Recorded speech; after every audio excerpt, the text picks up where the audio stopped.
years I sacrificed, and we get blown out by the dollars. I just don't know. Should I keep my season tickets? I should have left you a long time ago. No, I'm not gonna cry. I'm not gonna cry. I'm not gonna sin. No, I'm not gonna cry. Don't break the time. Cause your name in my feet. Lord have mercy, Lord, what in the world? Goodness gracious. Yeah, wait. You got to smile to keep from crying. What in the world, both everybody out there that don't know me? My name is Big Little Country. I'm this old country boy, former football coach that loves to sit around talking about sports.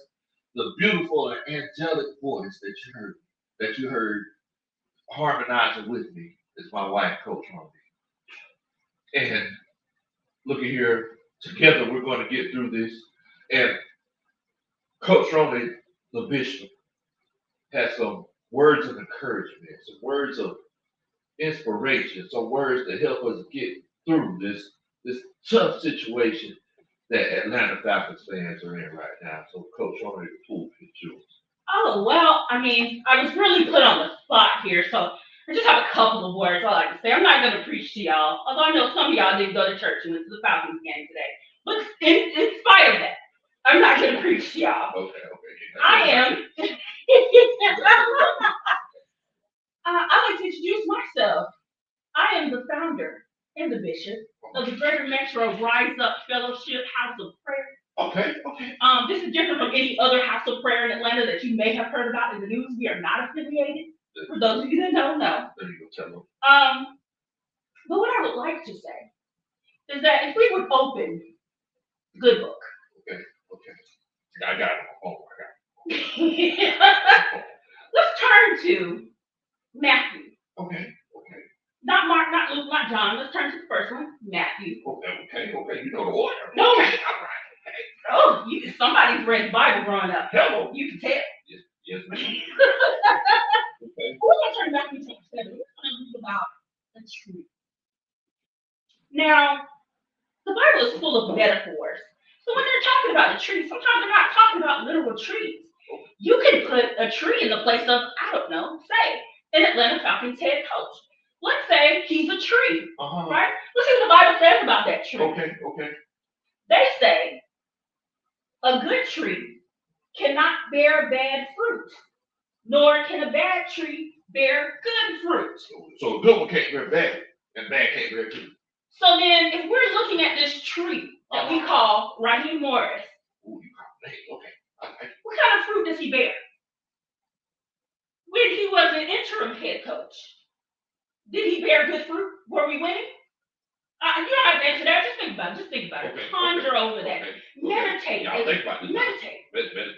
Okay, what about last year when he had a full season as a head coach and he had, was it 6-game lead that basically assured us a playoff berth? 3.5. 3.5. Yeah. Okay. But we had like 80% chance. It was like basically a shoe in. Yeah. But let's look at the fruit that this tree bared that year. Okay. How did we end that season, guys? Did we end it like 8-9? Is that how we ended it? Still losing season. A losing season. Still losing season. So would that fruit be good fruit or would that fruit be bad fruit? I don't know. And now let's look at this year. If you had to compare the season so far to a piece of fruit, would it be ripe and delicious or would it be old and musty? I would spit it out like you would lukewarm. Spit it out like it was lukewarm. Well, that's what we have to do. What does that tell us to do with trees that bear bad fruit? I need to get my ass. It says in the verse 7, verse 19.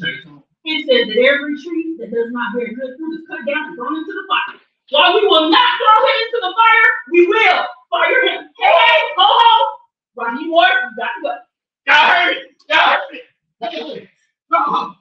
Raheem Ward has got to go. This is where we at, y'all. This is where we at. Whoa! Goodness gracious. This is.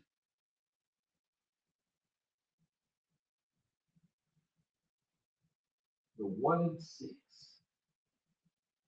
The 1-6 Miami Dolphins came in our house,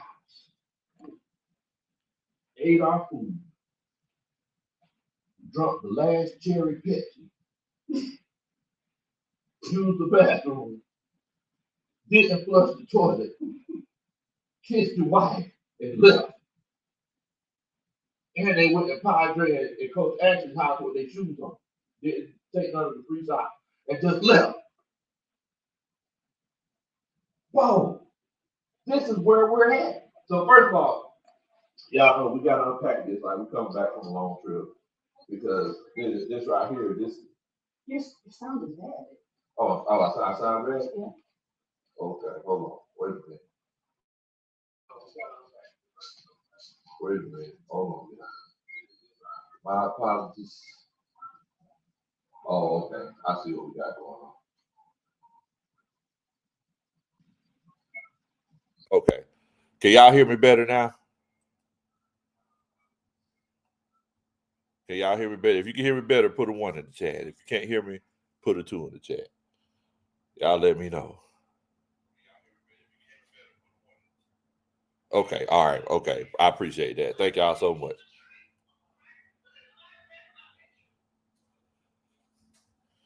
All right.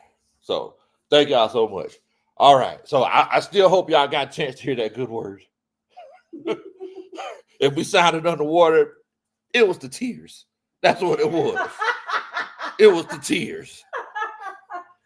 Dang up. So look here. Before we even get started, we got to unpack it like we're coming back from a long trip, right? But we also got to show love to everybody that's showing love to us. Mike's in here. Mikey B says, lay on the tracks or jump, Coach Lowe. I need guidance. Lay down! You don't have to pay for another season of nonsense. Da-da-da. That's a Superman check. I don't mean that. Yes, don't do it. Chris says, breaking news, Big Low is now the head coach of the Atlanta Falcons. Raheem is now getting his desk cleared, including his list of repetitive post-game answers that he gives to reporters. Dang, go. Man, Silk Lexi in here says, what in the world, Bo? Get some. What's going on, Silk? Hope you're doing good tonight, man. I need a background dancer too. So if you got some time this weekend. Skis in here says Raheem and Pete Carroll need to put me on their bubble gum supplier. That is true. They be trying. So you know why coaches chomp gum the way they do. No. So they said that chewing gum helps you concentrate. Oh yeah, I've heard that. Yeah, they said they said that they said it helps keep you looking young. Okay. I mean, which I would say might work for Pete Carroll because he's like 80. Yeah, that's true. He's jumping around like but in the face, face muscles, very well defined. Dirty Bird says Big Low got to put on the crossroad. Daggone, man.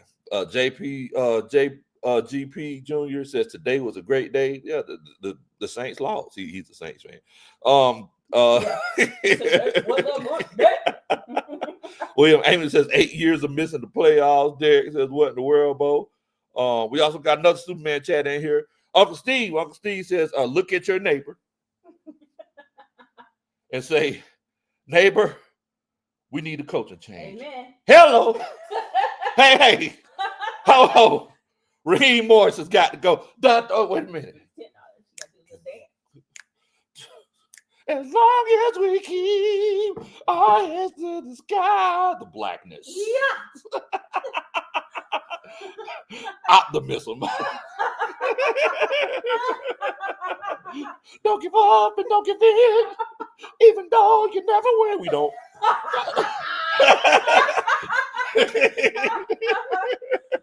Appreciate it. That's that. That's a Superman chat. Shout out to Uncle Steve, man. I make sure y'all check out Uncle Steve and Uncle Steve Lounge. Great content. Also, Iron Mike says Miami came in with one win and a one-eyed coach that stopped us. I am numb to this team He says, and it's shenanigans. Look here. So crazy thing is, one of the coaching staff in the coaching staff, they said that in the Big Low Country coach staff, they said that they stand at the Intercontinental, and apparently the Miami Dolphins were staying there, and he said that Mike McDaniel got on the elevator with him, and he was like, that man looked so depressed. He said he looked like he just been going through it. Oh, so we lifted his spirits. We lifted his spirits today.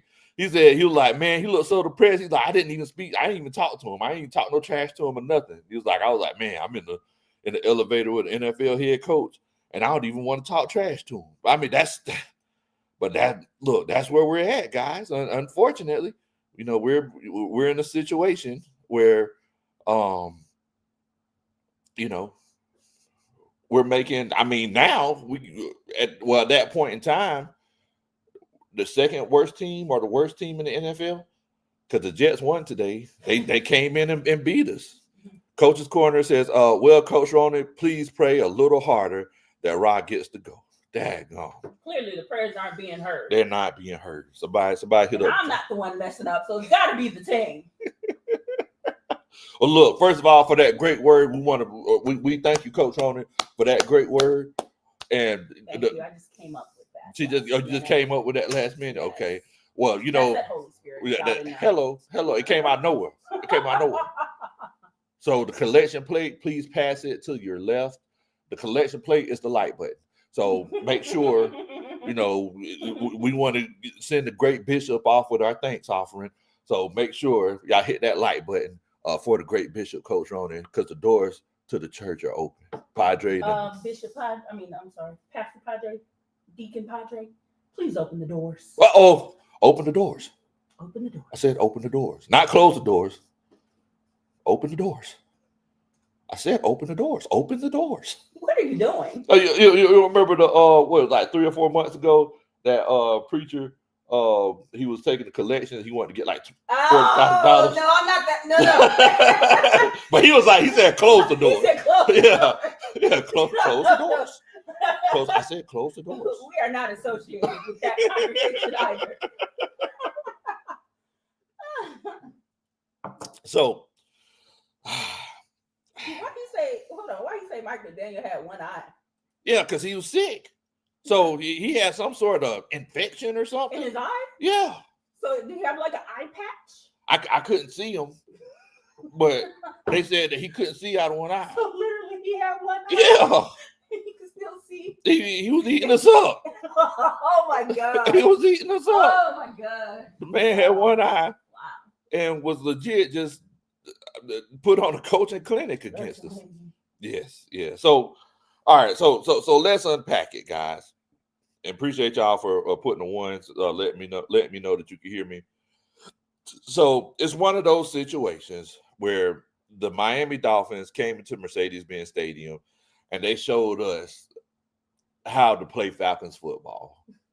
I mean, in all honesty, they got the first drive. I think they went 3 and out. We got the ball. We went 3 and out, of course. It's no surprise. And then they got the ball after that and held the ball for like 9 minutes, if I'm not mistaken. They held the ball for the rest of the first quarter. And they just ran the ball down our throats. We couldn't stop them, and then moving forward, we get the ball back. And what do you think we did after that, Coach Ronan? After they ran the ball down our throats, they held the ball for 10 minutes for the rest of the quarter. We get the ball back in the second quarter. What you think we did? Because we had to respond, right? Okay, what did we do? We went 3 and out like it was nobody's business. we went 3 and out like it was nobody's business. Why you deliver that with a smile? He said we went 3 and out. We went 3 and out like it was nobody's business. So I don't know if Mama Country's watching this, right? So Mama Country, her and her brother, Uncle Will, they said whenever they were like 3 or 4 years old. I know what you're okay. They said they were 3 or 4 years old. It's like my granddaddy, he used to run a juke joint, right? So they said they were 3 or 4 years old. They used to call them into the juke joint to dance for them. And they used to throw money at her, right? Nickels. They They used to get nickels. They said it's getting nickel back then. That was a lot of money. That was a lot of money. Look, I'm gonna pick them up and take them home today. I think I had shoes. What you talking about? Where things going? Exactly. Shoes. So Inflation has got to be worth 50 cents. boy, what you talking about? Shoes. But the thing is, she thought that they were killing it. She thought that they were just some dancing fool. Professional dancers. Some professional dancers, yeah. I said, look, baby, y'all wasn't dancing like that. It ain't a situation where y'all was just killing it with the dancing. You know, y'all was out there. Y'all were 3. Y'all was 3, 4 years old. Looking cute. Yeah. Doing your little dance. Doing your little the same enthusiasm. the same dance Yeah. that y'all always can't even switch horse. Like, oh, look at him go, baby. Go, baby. That's our offense.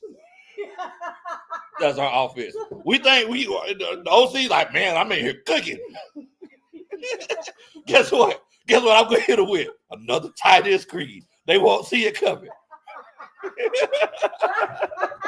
Matter of fact, where the playbook at? It's somewhere around here. Oh, where is it? Oh no. Oh no.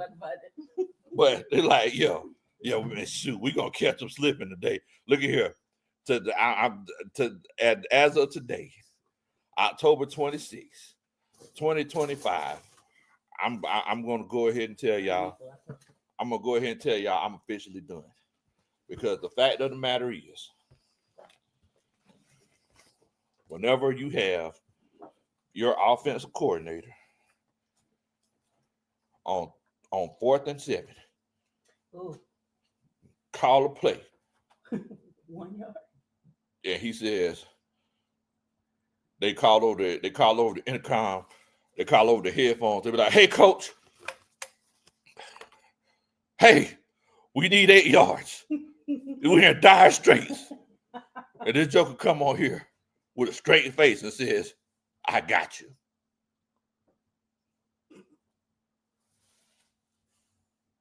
Texas bacon cheesesteak.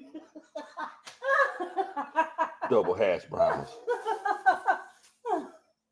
Triple covered. Like what? We're going to throw the cheese on the head today. And it ends up being a tight end screen for 1 yard that they ran 7 times already in this game. Unsuccessfully. I'm done, guys. I'm done. Like, look, over and over again. I've tried to figure things out. I've tried to say, hey, you know, maybe it's a situation where we just don't have an understanding of what's going on. But it's clear now. I can see clearly now. Raheem sold us the dream. For years. Not the good Raheem. Not the good Raheem. For years, I was trying to figure out what Raheem the Dream name stood for. And I realized he was prophesying, Bishop. I realized he was prophesying. He was saying, hey, in 30 or 35 years or so, there's going to be this Thundercat that come through here. And he going to sell y'all a dream. Because I was like, why is he Raheem the Dream? And I realized that today, he was trying to tell us something. He was trying to tell us not to hire Raheem Morris. That's what it was. Because his name really, the middle part of it is sold us a. Raheem sold us a dream. Exactly. Or sold us the dream. We also got a couple more Superman chats here. Matty Go says, where are those Kirk Cousins lovers now? Kirk still has a weak wait there. Don't say it. Yeah, has a weak wussy arm. He's washed up. Dun, dun, dun. That's a Superman tat. Dang, oh. Dang, Kirk. And courtesy you, boy. He'll try to slap you with that weak arm. Shout out Matty Go. Project Warrior says, I took my wife to this game for our anniversary. Dang, coach. I'm so sorry. She said she wants a divorce from Zach Robinson and Raheem Morris. Ah. How do I file the paperwork? Da-da-da. That's a Superman check. Good. File it no contest and try to get 50% of Zach Robinson's Oklahoma checks. You can tell he's mailing it in. Yeah. You can legitimately tell. So, J Mom says, remember after the Panthers lost, I said I'm done until I see a playoff berth clinch or coach fire. Want to join me? No. Won't you join me? Oh, I'm sorry. Won't you join me? He says, hashtag I wanted Steve Wilkes. Dun, dun, dun. That's a Superman chat. And who did you want, baby love? I see why you got to. I just want you to tell the people because some people are new. Who did you want? I wanted Jim Harbaugh. Okay. And where is he now? He's in Los Angeles. How they doing? How the Chargers looking? They look pretty doggone Oh, good. okay. All right. Well, I was just wondering. Keep going. So, all right. One thing that we have to realize when it comes to coaches, you should be looking for coaches the same way teams look for quarterbacks. Right? So y'all might ask, what do I mean by that? Every year, if a team doesn't have their quarterback or they feel like they can't develop their quarterback, they're looking for a new quarterback. If you look at, just look at the recent history. All the teams that are always in the conference championships, the divisional playoffs, it's the same teams over and over and over. Even after they change team, it's the same coaches over and over and over, even after they change teams. Think about it. Andy Reid, conference championship every year. He was in the running. Whenever he left, he was like, hey, I just need to change the scenery. Eagles were like, hey, we just need to change the scenery. He went to the Chiefs. Yeah. The Chiefs were a losing team. Yep. Whenever he got there, they started winning. It's about the culture that coach creates. Mm-hmm. Look at the recent playoffs. Nick Sirianni, he's in the playoffs every year. John Harbaugh, he's normally in the playoffs every year. And if they let him go, I'll take him in a heartbeat. I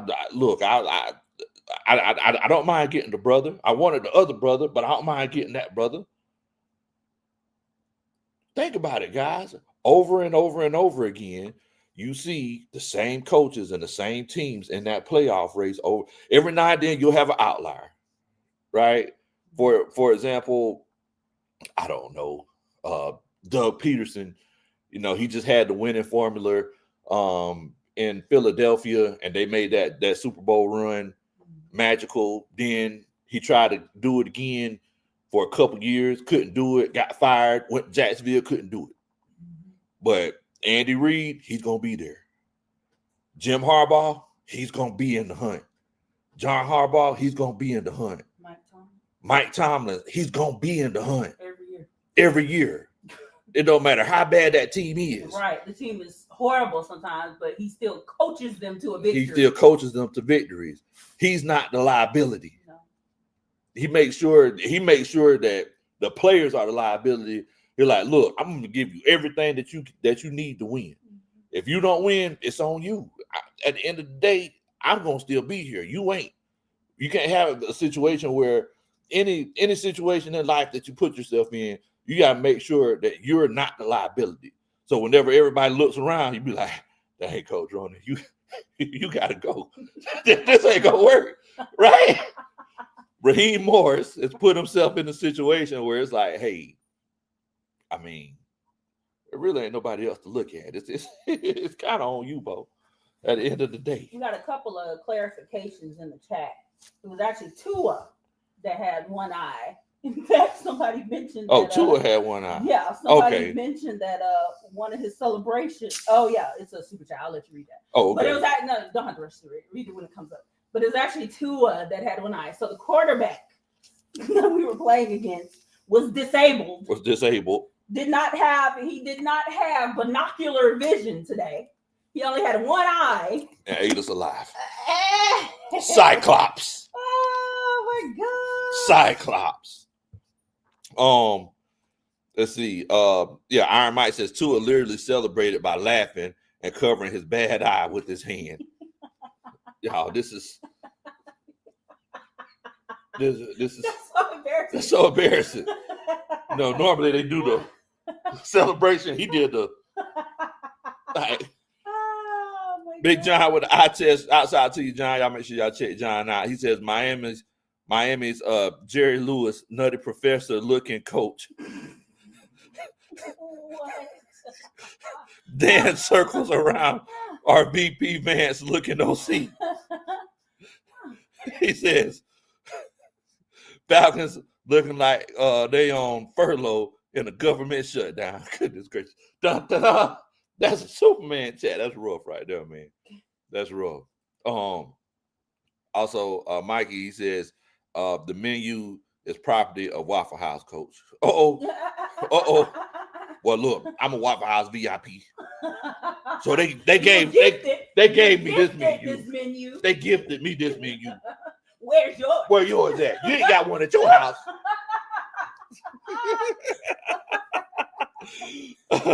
Much love, Mikey. Dun, dun, dun. That's a Superman chat. Mikey said that's Waffle House property coach. Brian People says, where is conspiracy low when you need them? I don't think it could be that deep with Raheem Morris to even have a conspiracy. It's pretty straightforward. They're pretty straightforward. You just smile, you talk a lot of nothing, you make friends, you buddy up, and then every week you say, oh, we'll do better. Wait a minute. You heard what he said this time, right? Somebody commented. I didn't hear it personally, but I see in the comments. Raheem Morris, let me tell you what he did. He walked up to the he walked up to the podium.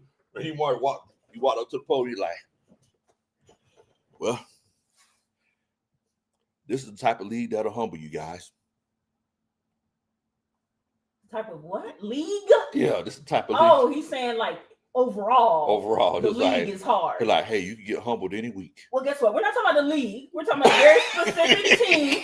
We're talking about the 1-6. Two, and now 2-6. Yes. Miami Dolphins. Yes. I know Ski V4T said in the comments, Big Low, Raheem said, we lost to the better team. Capri Raheem has got to go.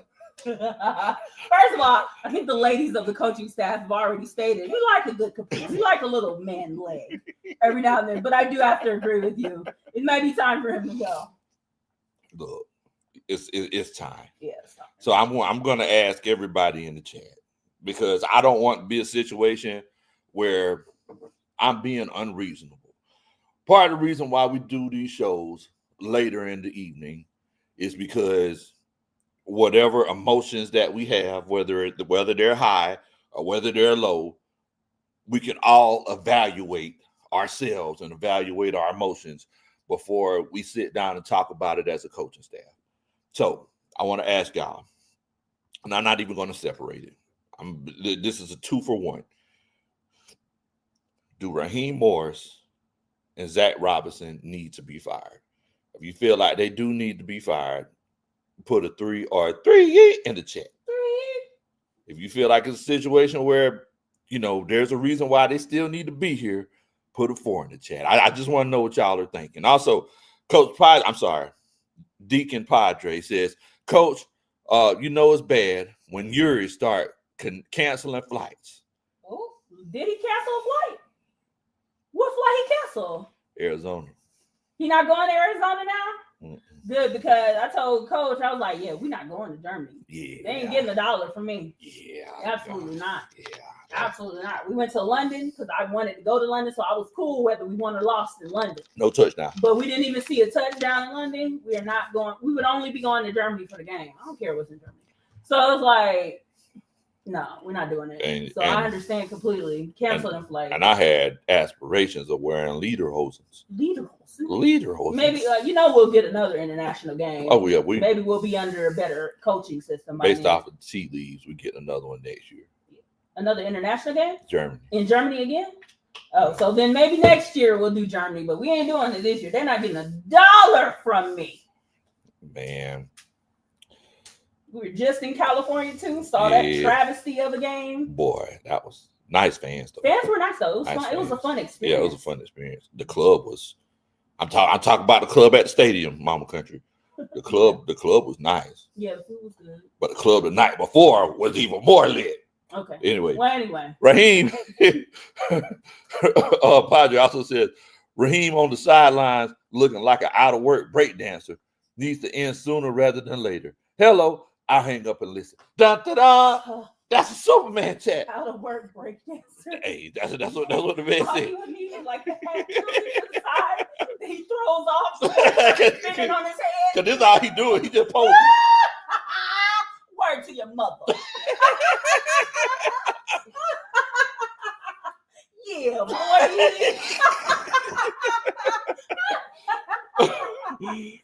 Tay says gonna be a lot of job openings tomorrow in Atlanta. Da, da, da. That's a Superman chat. Look, I figured if they would have fired him, I think he would have been gone by now. They would have announced it by now. Adrian Thomas says, bad at time management and game adjustments, does not call the offense or defense. Team looks unmotivated, unprepared, and undisciplined. So could anyone tell me what is Raheem's purpose on this team? Da, da, da. That's a Superman chat. So Adrian, you gonna act like you don't see him smiling all the time and saying a bunch of nothing? You say that doesn't add any value? Come on. So look at here. Hold on. So growing up, I used to always wonder what was sweet nothings in someone's ear. I always wonder what that term meant, right? You're the English major. Mm-hmm. You know, I know you done read many of Chaucer's and all the other Chaucer. Chaucer. I love that you remember that I do like Chaucer. Yeah, Okay. I listen. I see it, big love. I listen. Go ahead. But yeah, so I know you like Chaucer, literary stuff. You know, I got it wrong initially, but Chaucer. I always wondered what sweet nothings in the year meant until the Atlanta Falcons 2025 season. Did it really click for you? Like how that's such a beautiful turn of phrase? Yes. Because you're getting no substance. We get no substance. But it sounds good. It sounds good. Until you realize it's nothing. It pacifies you. Yeah. Until you realize, wait. What is he saying? There was nothing communicated here. There were no promises made. There were no decisions made. No decisions made. There was made. Nothing. Hey, we just gotta get better. It just sounded good. Hey, it's a humbling league. What did Adrian say? No adjustments. It looks unmotivated, unprepared, undisciplined, but at least he'll tell you some sweet nothings now. He'll make you feel like, okay. All right.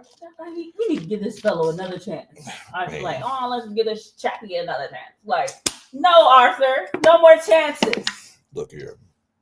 I don't know. So we got our first vote in the night. Dre Murphy, Go Bully Dog,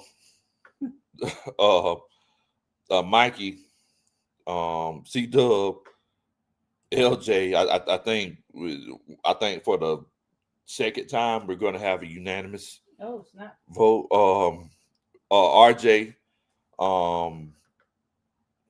what's that?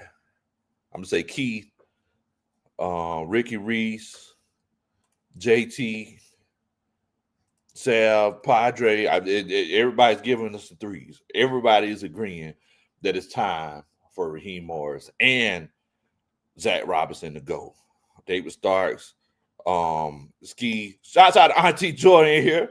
What's going on, Joy? Hope you're doing good, fam. This is Padre. I don't have time. She put 333 threes in here. Melvin, and everybody else, A-Camp, ATL Skate Man, Keith on the go, Nando, Chris. Shout out to you, Chris. Everybody's saying three, Coach Roney. Is it a situation where it's this obvious? Yeah. Threes to be expected. Threes to be expected. I mean, nobody's like really like so this is one of those cases where nobody's really leaning the other way. Mikey says, sweet nothings, Raheem's nothings, top 10 pick loading. Da da da. That's a Superman. But you know, the thing is, it's a top 10 pick loading, but it's not for us. We traded our first round pick to the Los Angeles Rams. No, we did. Oh, snap, because we took 2 people. Oh, I forgot about that. Oh my God. Oh. Oh no. Yes, we traded. I forgot. We I'm traded. Sitting here thinking, well, at least we'll get it early. Nah, you Oh ain't finna get nothing. Oh my God, we don't even need to show up for draft. You ain't finna get nothing. Wow. Yeah, that's that. And then we're gonna fail for no reason. And you know and shouts out to the Cash Money and No Limit versus last night, but Los Angeles Rams, they over there doing the Birdman hand rub. Yeah, keep losing, and they get a chance to play us to help their draft position even more. Oh my God. So wow, that's depressing. Yeah, shouts out to Karina, Coach Karina Athens in here from Facebook. She's 33 threes.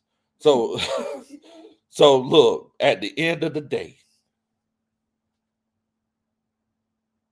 one thing that I'm learning is that under Raheem Morris, he's normalizing getting blown out. Oh, that's ugly. He's normalizing That's ugly. us losing games by big margins and double digits, not being competitive, not scoring. Oh wow, that is true. He's normalizing it. Yeah, that is true. And it makes me wonder, what are the players thinking? How are they adapting, or how are they reacting to what's going on? Because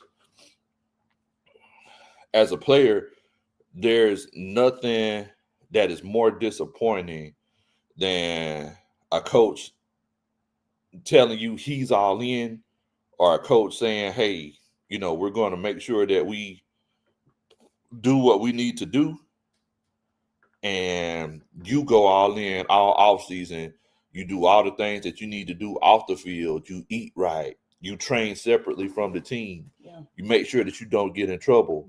And then whenever y'all get blown out, your coach just says, oh, I mean, we just got to do better. They were a better team. They were a better team. By what measure? So if I'm a player and you say the 1-6 Dolphins are a better team, I'm gonna be pissed off. And right or wrong. I mean, I know that as a player, you have to take your ownership. You know, you have to own, you know, whatever happened yourself. But I know that I'm going to be pissed off if the coach gets on the stage and says, yeah, they were a better team than us today. I'm sitting here thinking, in what way, coach? Yeah, that would because you didn't say that would be my question. You didn't say we got out coached. Right. You didn't take the ownership yourself. You said that they were a better team. You said that A-Chain was better than Bijan Robinson. Yeah. You know what I'm saying? Yeah, you said Tua. You said that Tua is better than the guy y'all just paid all this money for last year. Exactly. Better than him? Exactly. And oh yeah, and also I also want to say something, guys. Is Kirk Cousins still hurt? Is Kirk Cousins because everybody said at the end of the year last year, oh, Kirk Cousins hurt his arm. Oh, that's why he went on the decline. That's why he went on decline. How he look today? He look exactly the same. Oh, what? He looked exactly the same. Word ball, to your mother. The ball was fluttering out of his hand like a butterfly. Every time he threw the ball, all I heard was, all you got to do is answer my call when I'm trying to get it through. That's all I heard. That was the ball. That was the ball. You give me butterfly. That's all I heard. That's the theme song for Kirk Cousins throws. That's all I heard. So, but what the point that I'm trying to get to, guys, is that if you look at the behaviors, and this is what I was saying last week. If this is your first time watching, or if you're not subscribed, make sure that you hit that subscribe button, because we get together and have these conversations all the time. Also, if you heard that great word by Coach Roney, make sure you pass the collection plate to the left to your neighbor and hit that like button. Fact of the matter is that if you look at all of the behaviors that we've seen over and over and over and over again, you're seeing patterns. You're seeing patterns of, I mean, let's be honest, not having integrity. And why you say that? You got to explain that. You can't just make that. Just make a statement like that and not explain. So, for example, last year with Kirk Cousins playing, they're saying he got hurt. We don't know whether or not he got hurt. Everybody's saying, hey, you need to go ahead and put Michael Penix in. You're saying the whole time Kirk Cousins isn't hurt. You're saying it the whole time. Raheem Morris and Kirk Cousins saying he's not hurt. Then, at the end of the season, man, I ain't gonna lie, I was kind of hurt. It was documented on the show that the man was hurt, but the fact of the matter is, you knew he was hurt. You weren't honest with us about that, because you wanted to do what you wanted to do. You wanted Kirk Cousins to play. So it's like you got to keep it a buck with the fans. Then moving forward, you have the same situation come through in Carolina a few weeks ago when Michael Penix isn't playing well. Then you turn around to take Michael Penix out, the young quarterback who you want to make sure that he's fragile. You don't want to mess up his ego. You don't want to mess up his mojo. You take him out. Then this past week, all week long, the injury to Michael Penix was like that lady on the Andy Griffin show. You ever seen the Andy Griffin show when the lady, they said she was a mitochondriac? Hypochondriac. And she was like, oh man, I just have this pain. And she was like, well, where's it hurting at? Oh man, it was my elbow, and then it came up my shoulder and went down my back to my other shoulder, down this arm, and came back and went down to my knee. And it was the same thing going on with Michael Penix. They're like, yeah, it's his foot. Oh, no, it's his ankle. Wait a minute, it's not a foot or ankle injury. Oh, no, it's his knee. What are we doing? Then, all of a sudden, this really doesn't happen with any other injuries. The night before, we get Adam Schefter a report. I'm hearing reports that Michael Penix will be benched for Kirk Cousins due to an injury. We haven't heard anything about this. But the fact, the point that I'm getting to is that the way that you're moving just seems weird, right? Am I wrong? No, you're not wrong. You're not wrong. So I fully support no integrity. Mikey says a head coach GM change sets this franchise back 3 years with no first round picks. How about those KSU Owls about to be bowl eligible for the first time ever, coach? Da da da. That's a Superman chat, man. Shouts out to Kennesaw State, man. Kennesaw State. Got some. I think I have a cousin on that team. Yeah, I got a little cousin on that team too. Shouts out to Kennesaw. You could literally drive on the field. Yeah, accidentally drove on the field. We accidentally drove on the field in Kennesaw. No idea. we just tried to turn around. Shout out to Auntie Joyce. She's a proud mother of a KSU junior. Okay, then. Shouts out to Auntie Joyce. He a junior? Man, boy, we getting old. Oh my God. He a junior already? I thought he just started. too. Dang, go. Shouts out to the Kennesaw House, man. But Clever says FBI looking into the coaching staff. Look at here. Something needs to be had. Molly Moms in here says, Auntie Joy, I need a shirt made. Oh Lord. Look, we could commiserate Molly Mom because I know that it's looking rough for y'all over there too. It's some hard times for y'all over there too. Keller Moore ain't doing what he need to be doing. But if you go back to Raheem Morris's past actions, not playing your starters in the preseason, 2 years in a row. The first year, we're like, okay, you know, he has his reasons. First game of the season, Kirk Cousins like, man, the offense is too predictable. But if the offense is so predictable, why you look like you don't know what you're doing? Then the second year, we come back with a new quarterback who's essentially a rookie. You don't play him in the preseason. And then you get belligerent with the most tenured reporter.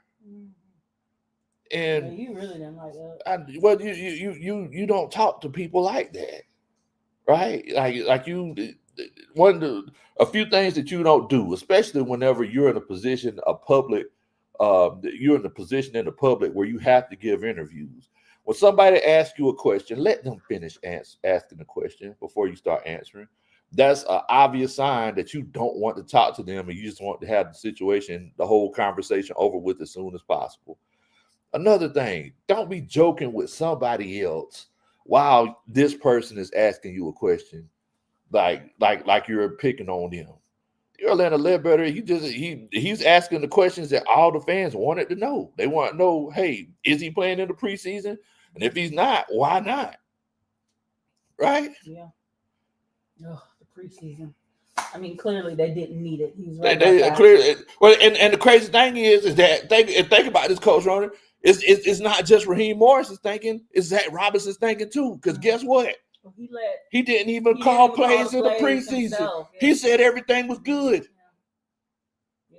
He said everything. He let TJ Yates call the plays. Y'all realize this, right? For funsies. Y'all realize Zach Robinson didn't call plays in the preseason. He let TJ Yates call the plays. Because, he wanted him to get some experience. You needed all the experience you can get. Because Zach Robinson just has so much experience. He has experience to spare. Bro, look at here, man. Shouts out to my homeboy Archangel. He says, hey, ho, Raheem and Zach has got to go. Get the stepping. Lucas Media Group in here says, what in the world, Bo? It says, other teams don't look at film on the Falcons. They know Zach and Raheem. They don't have to. Man, look, it's tough. Johnny says, Coach Ike Hilliard somewhere laughing at the organization.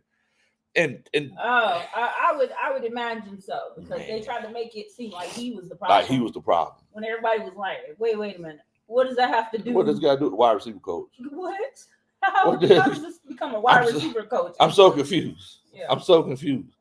But see, the thing is that over the years, we've hired, and y'all tell me if I'm wrong. The last two hires were questionable. Yes, they were. Okay, so I'm not wrong in that regard. They were questionable. So the last two hires were questionable. Whoever's the head coach of our Atlanta Falcons, I'm supporting because I want my team to win. Yeah. And look, in the words, just like Music Soul Child's first album, which was beautiful, when his first album was, I Just Want to Sing, I just want to win. Yeah. That's all I want to do. I just want to win. I want to have a winning record, and I want to walk into the barbershop with my head held high. Because it's hard to get your hair cut, but everybody talk about their teams, and I'm sitting there like, man, I can't even add to this conversation because we getting kicked in between the wash machine and the dryer by the 1-6 Dolphins. It's tough, but the last two hires that we had were questionable. And the thing is that as a team, we're doing things that are so questionable. Everybody's looking at us like, why are the Atlanta Falcons doing this? And it's putting the fan base in a tough situation because we're trying to explain it to try to make it make sense to everybody else. And it ends up blowing up in our faces. And we just have to move on like everything's cool. So I hope Arthur Blank And let's be honest, Rich McKay's in the room. Yeah. Let's be honest. Rich McKay's in the room. I hope they have the admonition to hire somebody that they don't know. Right? I hope they have I hope they have the forethought to hire somebody that they don't know who's just qualified to do the job. Because hiring all these folks that used to work for you, rehire, why would you hire a guy who was an interim head coach that didn't work before? Why would you do it?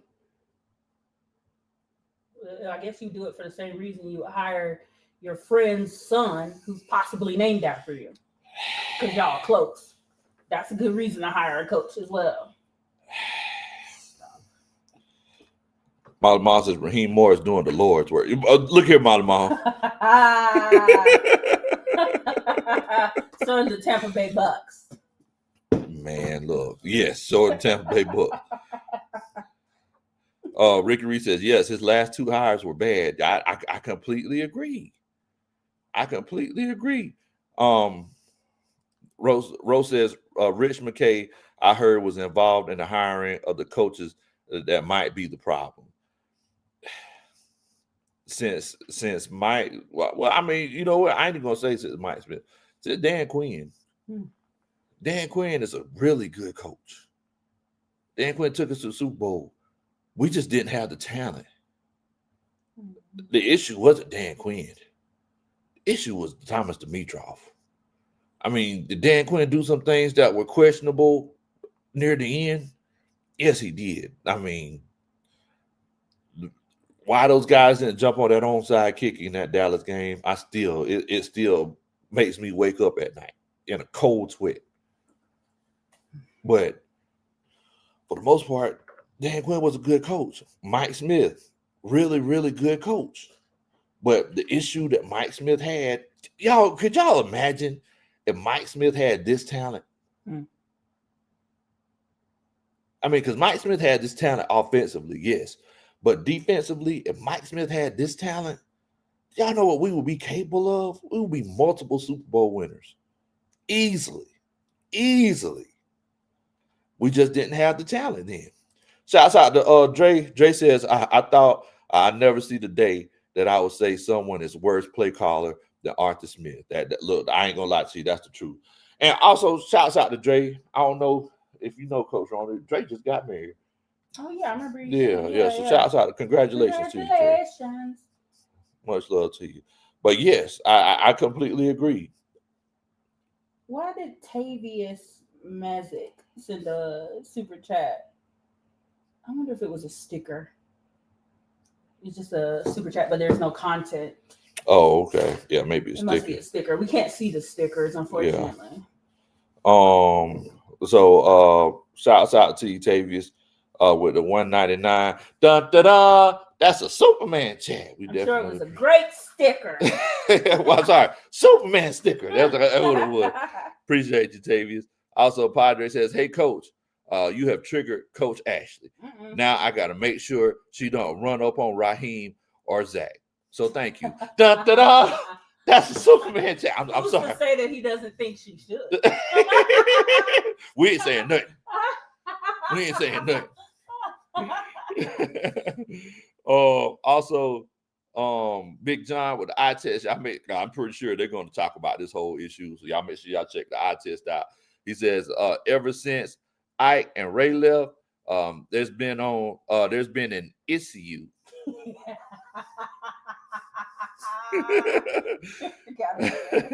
And it has turned the dome into an EPA Superfund site. That go. He says, why are we running Job Corps and the coach out? I'm sorry, Coach OJT. What word? On the job training. On the job training. Dang, go.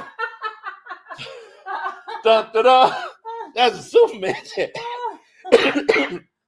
Hey man, look, that's definitely an issue. He says we can lose 10 games straight, and I'm standing by the black coach. Dun, dun, dun. That's a Superman chat. I'm not. So let me tell you what I'm standing by. What you say about Coach Ronnie? Look, currently at work, I lead the Black Employees Group, and we're celebrating Black History Month, UK Black History Month, which is October. In spite of that, UK got Black History Month. Yeah, their Black History Month is October. See, the more you know. The more you know. Exactly. The blackness. Long as you keep. But what I'm not gonna do is stand by somebody who shows me that they don't have my team's best interest at heart. I don't care what color you are. I don't care if you're as black as me or not. If you are not winning, I want you out. Look, I want you out. Look, the letter W has no color. No. The letter W has no color. I don't care what you is. Look, you can be whatever. I just want to win. I just want to win. Iron Mike with the $10 super chat, he said, this organization takes nothing serious. They are a child who had all else, but swear they ain't never get they never got homework. Wait a minute. He says, don't need to study, don't need to do the extra credit assignments. I'm sick of it. Daggone. But you know that does sound kind of like your boy. I ain't never got no homework. Like, well, look, let's look online and see what you got. Let's look. Oh, look here, October 16th. What happened to that assignment? 0. You talk to your teacher? Yo. As long as you keep your head to the sky. Da, da, da. That's a Superman to the blackness. I'm sorry, Coach Ronnie. Go ahead. No, speaking of blackness, it just brought me right back to that culture thing. Look, I don't know y'all watch Ted Lasso, but he's like a football coach that went overseas and became a successful soccer coach. We need to do a reverse Ted Lasso. Bring me some immigrant. Bring me you're tired, you're hungry, Yes. you're poor, you're ain't massive. Yes. Bring him over here. Bring him over here. And make him our head coach. Somebody. If he wins. He wins. If he wins, he wins. In the words of Drago. If he wins, he wins. If he wins, we win. Shout out to Coach Let Us Pray. He says, I got nothing to say except for the definition of insanity. They're doing the same thing and expecting a different result. Coaches stay in the course when the house is on fire. It's like, look, everything's fine, guys. Beep, beep, beep. Fire alarms is going off. Like, oh, it's cool. Just put some salt on it. Because, look, a very wise lady said a long time. As a matter of fact, Coach Ronnie, could you paraphrase what that? You paraphrase what that wise lady said a long time ago. If someone shows you who they are, believe them.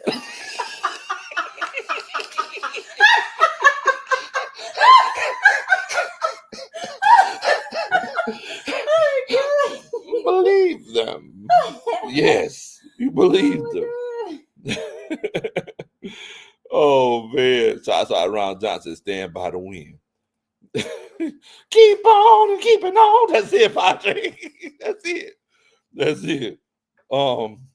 Chris says, what's my Singletary doing these days? Dang, oh man. I remember him being a more of a motivational speaker than a successful coach. Exactly. No, exactly. I don't want no more sweet talking. Look, that's what Raheem does. I mean, but the question is Raheem a motivational speaker? Yeah, that's the circuit he needs to pursue. Not this. Well, look, I mean, the players. It's looking like the players aren't as motivated. Yeah, I guess motivational speaker wouldn't be as accurate as slick-tongued salesman. Yeah.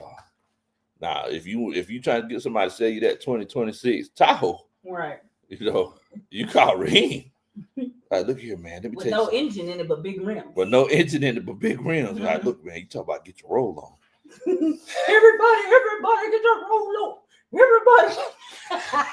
Man, you can get your roll on.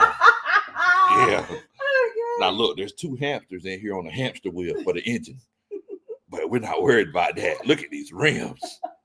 Man, you talking about sitting high and sitting pretty. Karina says, the both of you are so entertaining, unlike that game today. Pay me your PSL in. You owe us a PSL and some season tickets. I'll send you the invoice. We appreciate it, Karina. Yeah, because that game, boy, even the Dolphins fans look bored. They were like, I mean, Yeah. We winning, I guess. Yeah, all right. Wasn't expecting it. Exactly. Glad that it happened. Hey, look. Yeah, a little bit. Yeah, thank you. Shout out to Ashley. Ashley said, this husband of mine just said with a straight face that Raheem is going to get another season. You better stop. Padre, you better be glad that not only are you a pastor, a deacon. I don't know if he still. I don't know if he still deserves. Rise up. You better be. You know what saved you? Ashley and Bella, your association saved you. Hold on. That comment right there, that comment is enough to get excommunicated. Does he still deserve the clause?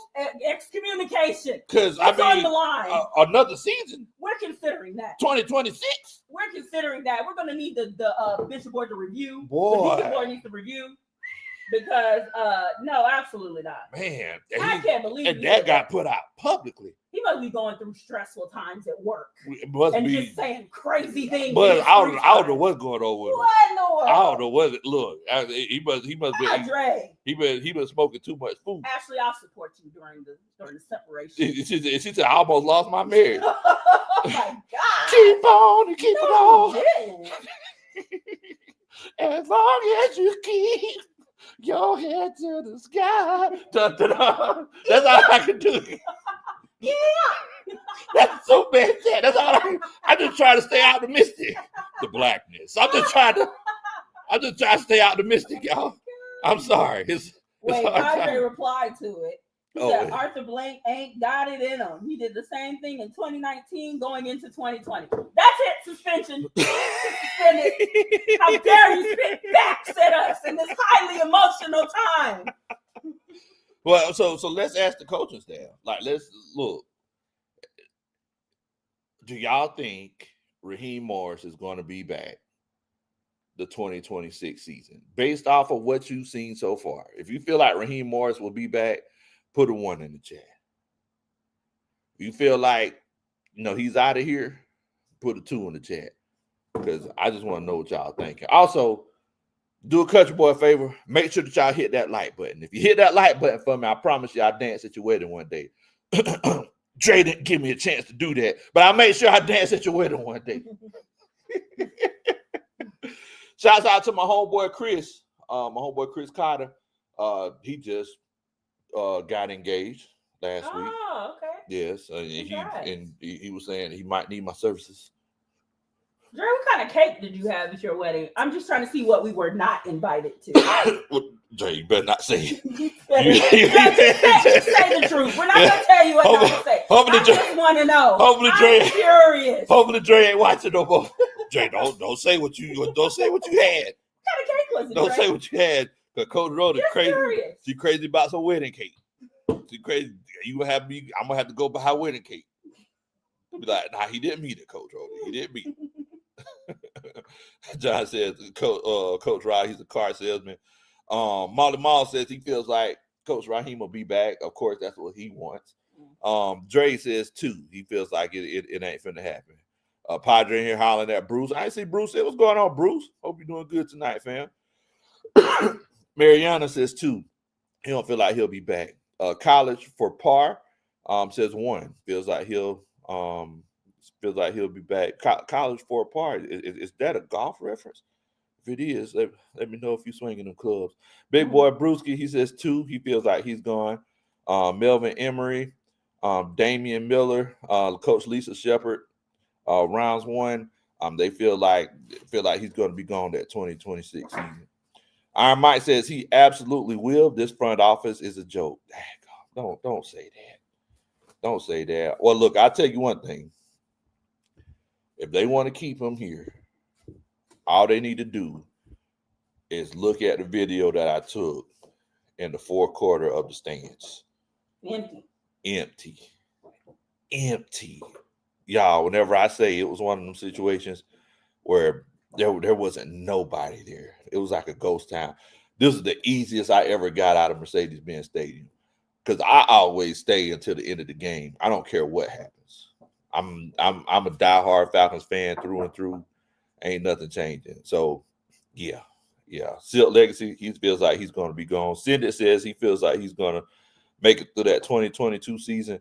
Ricky Reese, Keith feels like he's going to be gone. Brian Peoples feels like he'll still be here. That gone. Jay Nash says, heck nah. He put 222 twos up. Padre says one. Sadly, Padre, see, that's why the board is going to be talking because, that's why the board is going to be talking. So moving forward, we've been complaining this whole time. We ain't had a chance to look at stats. That should be great. we had a chance to look at the stats of today's game. So the score 34-10. The Falcons scored a trash time touchdown. They gave us one. Yeah. So Miami dominated the time of possession, 37 minutes to our 22 minutes. We did get 213 yards of offense because Miami stopped playing defense in the fourth quarter. Miami had 338 yards. We had 168 passing yards, 45 rushing yards. We went 2 for 11 on third downs. We went 2 for 4 on fourth downs. We had 8 penalties. 8 penalties for 76 yards. And we lost a fumble. John Robinson fumbled. But look, y'all know y'all ain't finna get me to say nothing bad about my boy Bajan. Bajan, he had 9 carries for 25 yards. He only had 4 carries in the first half. Tyler Algier, 4 carries for 4 yards, 1 touchdown. Kyle Pitts, 9 catches, 59 yards, with 9 targets. He caught every pass. This is ridiculous. This is ridiculous. I think it's obvious where where the issue lies. The issue lies with our offense and our offensive coordinator. Everybody on the outside looking in are asking, why are the Atlanta Falcons lined up in the pistol so much?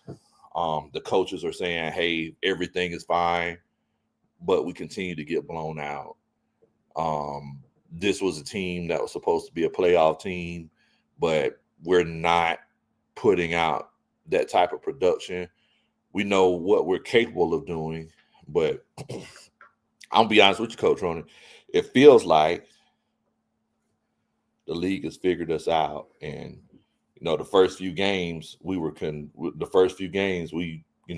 were able to do a few things with it, but since there aren't any variances in our offense, and we obviously run the same plays over and over and over again, I feel like we're just kind of figured out now. I'm just going to say what I think is going on, and I could be wrong. I feel like Zach Robinson has a job at Oklahoma State. I feel like he's just passing time until he gets the head coaching job there. And unfortunately, the Atlanta Falcons fan base has to suffer. And that's on your head coach. Yeah. Your head coach who he had to have Zach Robinson. He could have had anybody else. The issue that we're having is we continue hiring people who we know. Whenever Dan Quinn hired Kyle Shanahan, he didn't know Kyle Shanahan. They never worked together. he knew that Kyle Shanahan always gave him problems. And it was one of those situations. He was like, hey, he's a good coach. I seen his work. I like his work. I want him on my team. But it wasn't a situation where it was like, hey, Kyle Shanahan's dad coached with my uncle, and we used to play hopscotch together in Seattle back in the day. And whenever I coached at Florida, Kyle Shanahan's cousin played. It wasn't one of those kind of situations. So it's tough. It's tough. Big Boy Brewski says, only keep Jeff Ulbrich. I have a request. Can we get Coach to do the Superman chat? Dun, dun, dun. That's a Superman chat. You already know what time it is, Bo. Gotta give you one. Big John says, we're on the hook for Smith for one more year. Then Morris will be coach number 2. Will Blank pay 3 coaches? I don't think so. Sacrifice Zach. Dun, dun, dun. That's a Superman chat. So wait. You saying what now? So we still owe Arthur Smith another year. Yes. Is this the last year, or next year will be the last? I think next year is the last year. Okay, and then Morris, coach number 2. Oh gosh. Well, look, y'all got yourselves into this mess. That's why I kept saying, whenever we were going through the coach hiring process, I was like, look, this is very important. The guy that you pick, don't mess it up. I mean, I'll be honest. I've seen organizations pay 3 and 4 coaches at one time. Mm-hmm. I was just going to say that. We know colleges don't have no problem paying somebody because they want to keep their fan base engaged. Exactly. So they'll get you out of there even if it costs them. Bill Napier getting broke off. Yeah. Bill Napier getting broke off. So, I mean, one thing that you got to think about is that the Atlanta Falcons, if I'm not mistaken, they're a nonprofit foundation. What they giving back to the community? Besides heartache and pain. So, you hire another coach. Let's be honest, it's a write-off. Right? Like it's a write-off. So I don't see any issue. If it's a situation where he's not producing the way that he should, I could definitely see, especially if the fan base is, because they were fire Raheem chants today, and they booed the team. They had fire Raheem chant. Yeah. I ain't go to the game, y'all. I was working. Yeah. But when did they boo? They booed at halftime. Whenever we took a knee. Okay.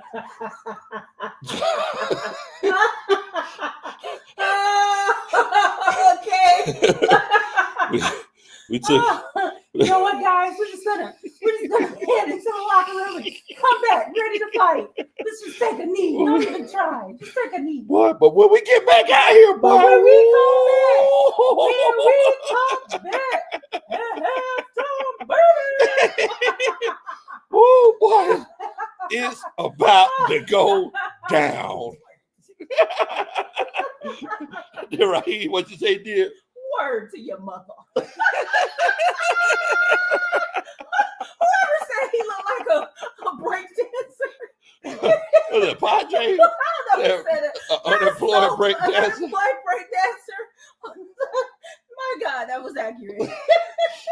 Yeah. Y'all look crazy. Oh my God, who said that? I can't remember. That was so funny. I'm supposed to see that. Cool, yeah, I think it was. Cool Lives Matter says, we got out physical by the Miami Dolphins. Yes. Yes.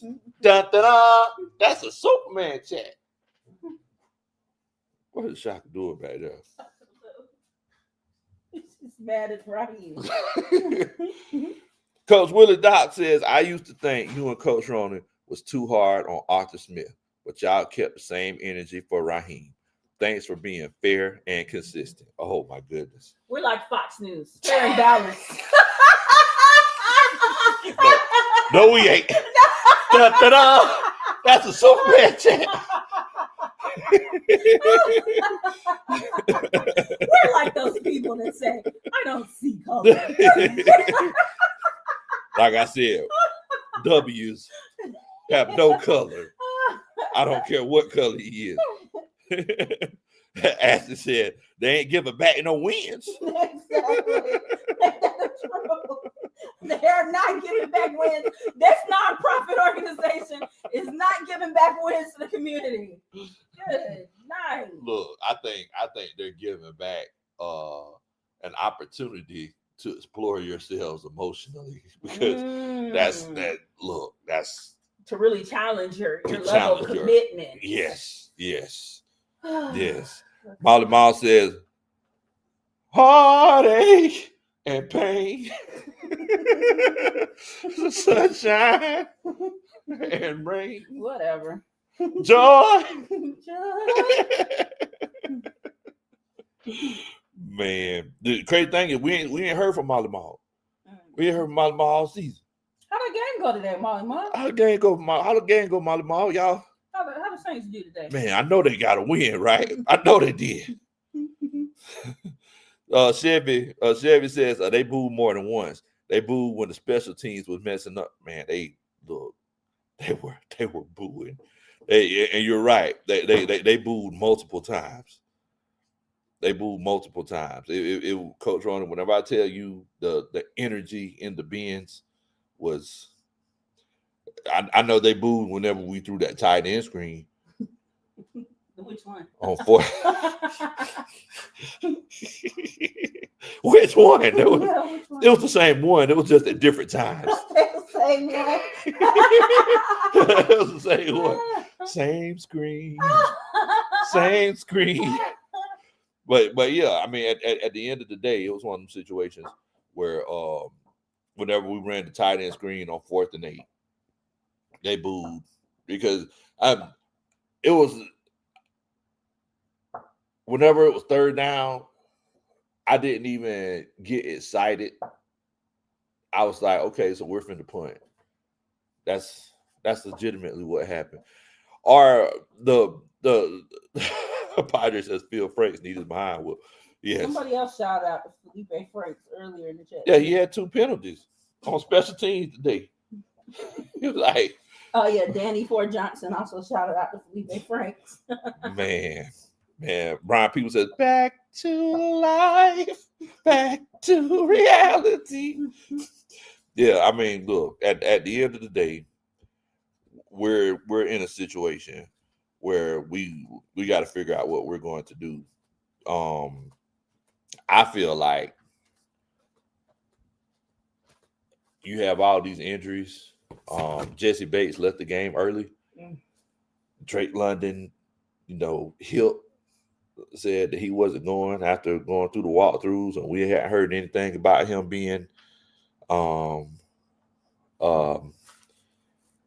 hurt. It kind of feels like the team is like, hey, I don't know if this is beneficial for me. Do I want to put my body on the line this 2025 season? Yeah, that's exactly what this feels like. Yeah. Because as soon as I found out he wasn't playing, I was like, where did that come from? It just really felt like it came out of left field. Yeah. Chris Tyler says, Lo, he says you was reading the stats like you was reading a eulogy to the Falcons season. You really were. It was very sad. It is sad. You depressed me. I'm sorry. I'm sorry. You were. What was the character's name? The Eeyore. Oh, I was Eeyore in that situation. Very Eeyore-ish. Wow, I'm sorry. I was a Buzz Killington. The test says, he says, saw so many red seats. He says, I thought the dome was bleeding. Yeah. I mean, look, the thing is, especially the people in the club, it's hard for them. I ain't gonna say it's hard for them. It's like, so, they got like the free food and everything behind the bleachers. So it's like, they could go down there and get free drinks, free food. It's literally like a restaurant down there. They can see it, watch the game, just look up at the TV, and they're good. I mean, so a lot of times people are just back there just watching TV, watching the game. So if you getting blown out by 30 points, yeah, I'm gonna get my free food on. I'm gonna get my free food on. Look, y'all know I was watching the game faithfully. I was like, look, We locked in. Pass me some chicken tenders, my good man. Oh, nothing bundt cake. Don't mind if I do. But see, they don't do it the same no more. They get the little one. I know. And Yeah. it doesn't come in a sealed container like it used to. You can just take them back with you. They trying to be slick. Yeah. But you know what? I'm slicker. I'm going to start bringing an empty gallon Ziploc bag. Don't put it in a container if you want to. I have my own. Because Roy be like, let me get 15 cakes. Like, what? Give me 15, put them in a bag. By the way, Dre, you never responded by what kind of cake. I told you, Dre, he probably go. Okay, I'll wait till you come next time. I'll be sure to follow up. I'll follow up on this. Congrats on your wedding.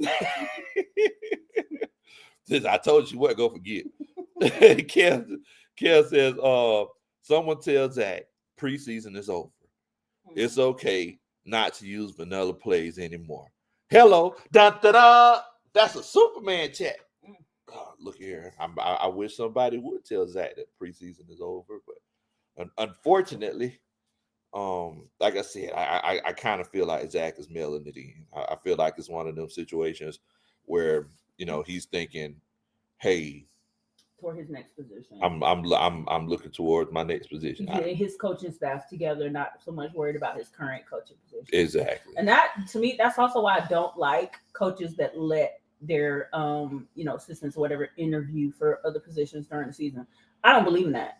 If you want to get the next game, the next team, you need to wait till the season is over. And then you can go do your interviews. Exactly. I definitely, I know we've heard big low conspiracy, but that's what happened during that season with Dan Quinn. When we went to the Super Bowl, he let him interview, and he already had a job lined up, so he had some incentive. Moving on. Moving on. But I don't believe in that, because you get this sort of situation here where because they have such security and a better position lined up, they're not as focused on what they're currently doing. Yeah. Look, I ain't gonna lie to you. I've done it on NCAA football. What? You talking about when you were a Nebraska coach? Yeah, I was a Nebraska coach. And what happened? I got a job in Texas. He came to me like, "Hey, I got a job in Texas. I'm really building something here in Nebraska." I'm like, "How much they paying? Hook 'em horns. Let's go. We're going to Texas." Tell Sarkisian to get up out of there. Well, he had left. That's the thing. But the thing is that, I was in the playoffs, and I was sitting here thinking about, man, well, I'm gonna have a squad in Texas. I didn't make it out of the playoffs. That's what it was.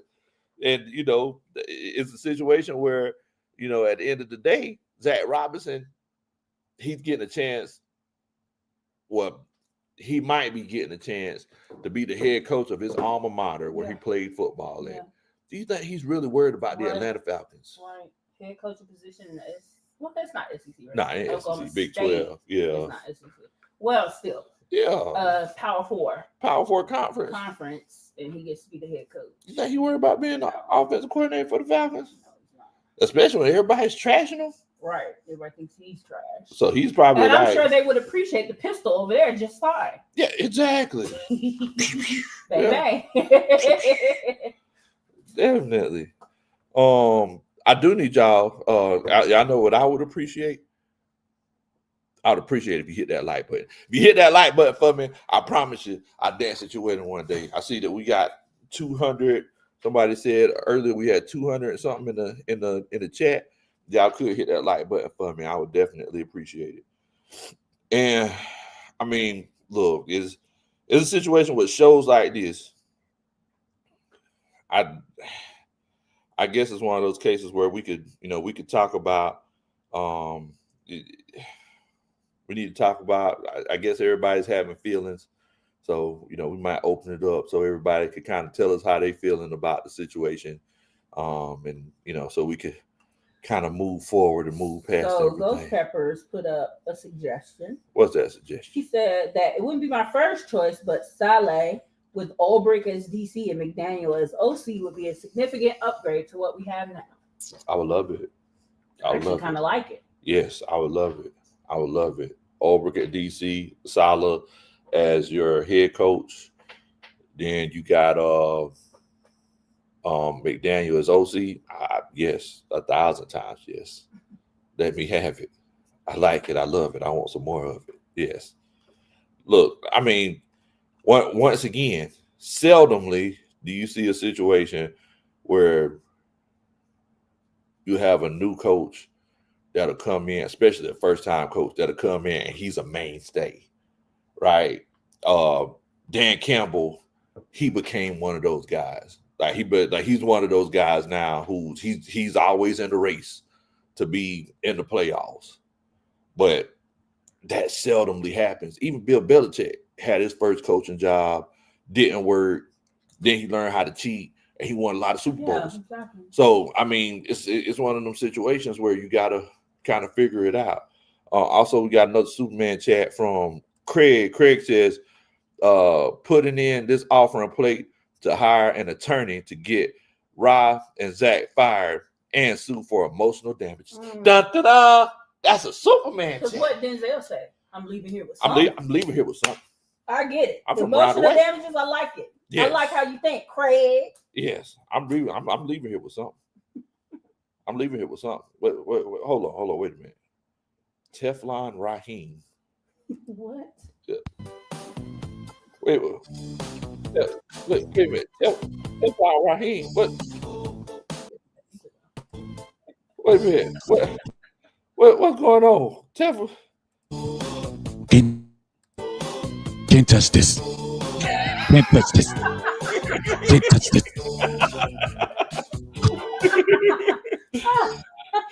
Hello.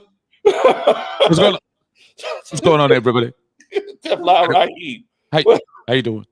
I'm doing good. How you doing, brother? I'm doing all right. Hey, I just noticed a lot of people in your chat that you have on here. You're talking about him. You're talking about the untouchable. I'm just here to tell y'all, I'm here to stay. And I'm here. I know what y'all saw today. There was a lot of problems. We're gonna get it fixed. We're gonna go out.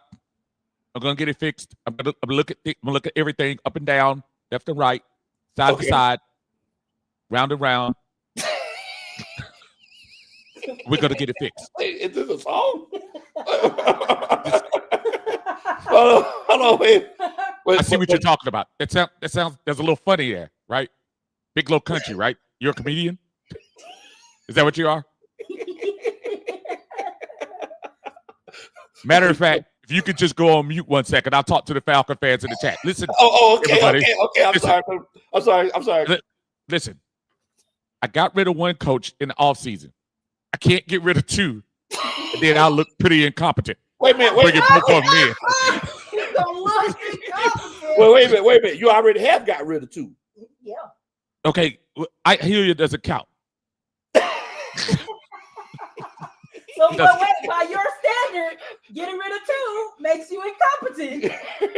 That's what you said. I just said that. Tell the person in the background to keep singing in the background and stop criticizing my coaching decisions. Now, let's get back to the part at hand. Let me apologize offhand for what happened today against the game. Do you know what you want to know? What happened? What happened?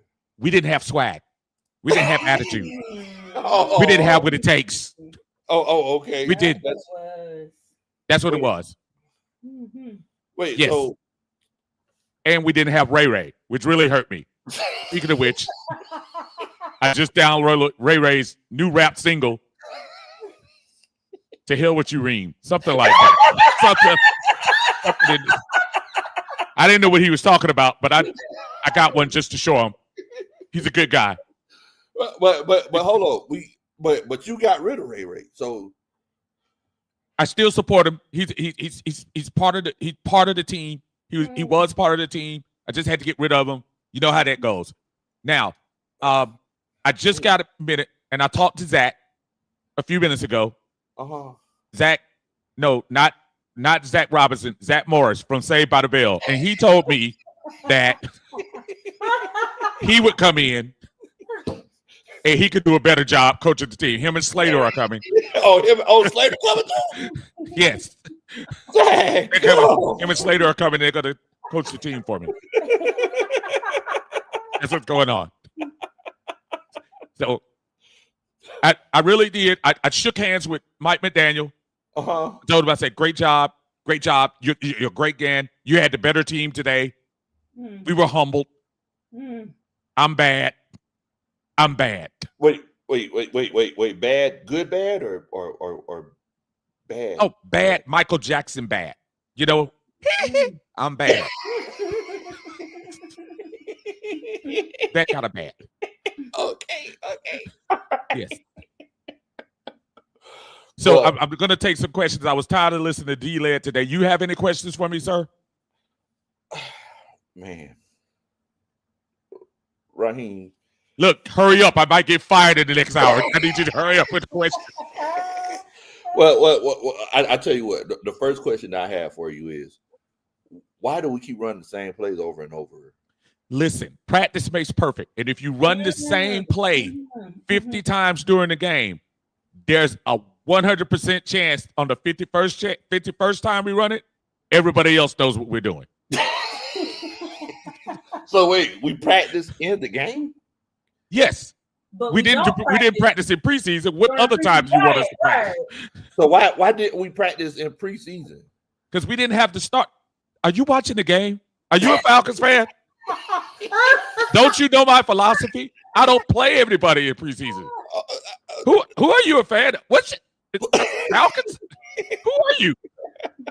Well, so let me ask you this. So why don't you play the starters in the preseason? Because stats are for losers. That's why.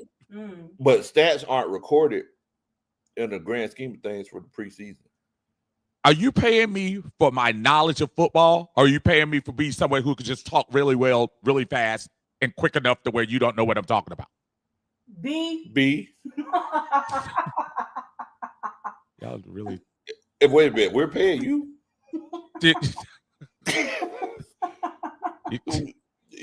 Coach Road, you see the check? I sent a check to the Atlanta Falcons organization. Oh, okay. I also sent a check to the Mercedes-Benz Stadium. So oh, yeah, two separate ones. Oh, okay. Listen, if y'all notice, the fans, they were outstanding. They were yelling for us. They were rooting us up. Oh, wait a minute. That was Miami. That was Miami. Wait a minute. That wasn't our fans. That was Miami fans. Wait a minute.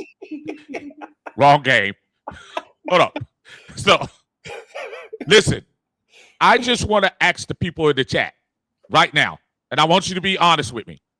I've been nothing but the perfect poster child for a great coach here in Atlanta, and I'd like Big Low to do one of his very patented scientific surveys to see if you still want me in town or not. Go ahead, Low. I'm sorry. Which one is the nah? I'm ready. Go ahead. What are the numbers? Okay, so if y'all want wait a minute, hold on. So if you want Teflon Raheem, that's right, to stay in Atlanta. And Zach. Oh, and Zach. Okay.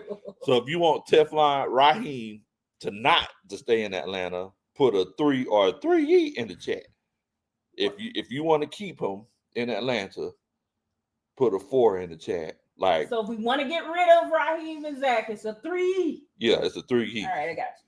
But if you want him to go, put a 4 in the chat for stats or for losers, because we have bad stats. I think some of your fans must have their button stuck on their computers. I see a lot of 3. Hold on, a second. It's a lot of 3s. Okay, fans, listen.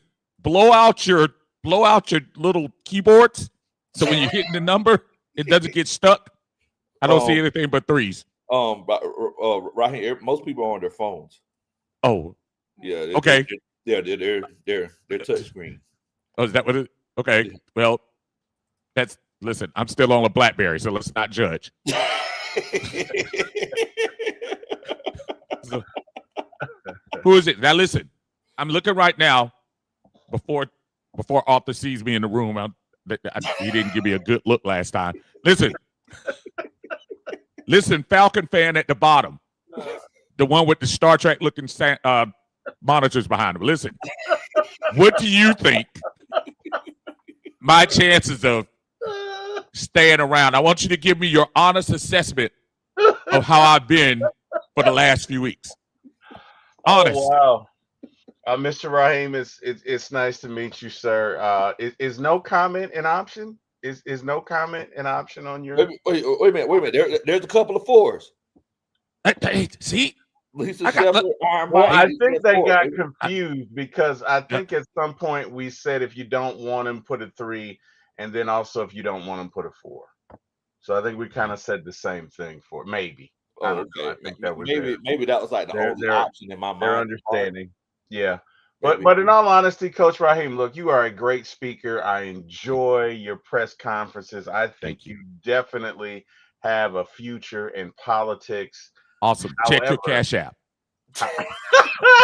However, as far as this team is concerned, if you have not lost the locker room, I think you are close to doing it. It is unfortunate because I do think you have talent. I really do. I think you have talent, and hey, man, I really wanted it to work out, but was that the Cash App that just went through that I heard in the background? No, that's what it was. That's what it is. Thank you. But to lose to a 1-6 Miami Dolphins team, and basically, I can't support that, Coach Ra. I'm sorry. It appears that our system is dependent upon the players. And when certain players get hurt, the drop off is just tremendous. And that tells me it's not a system. That tells me it's not a standard. That tells me the victories that we are getting are because of the players and not because of the plays that we run and not because of the schemes. And that's a problem because in the NFL, everybody isn't going to be healthy every week. We've been going through this thing with Zach for far too long. And unfortunately, sir, as much as I respect you as a man, and I think you are a great leader, I think Mr. Robinson is going to get you promoted to customer. Well, first, let me start this by saying, if I wanted to go to if I wanted to hear a sermon, I would have went to church this morning. Then, on top of that, I asked the author, and author only, and he's writing the checks. He's gonna let me off the hook and everything. And before I leave, I want you all to know that fans, I hear you. I feel your pain, and I promise you, we're gonna get it fixed. Me and Zach are gonna take care of everything. We're gonna get everything done. This sounds so familiar. You're gonna see a new effort. You're gonna see a new passion. I just hired Mr. Miyagi so he could come fix Michael Penix's knee. I just told him.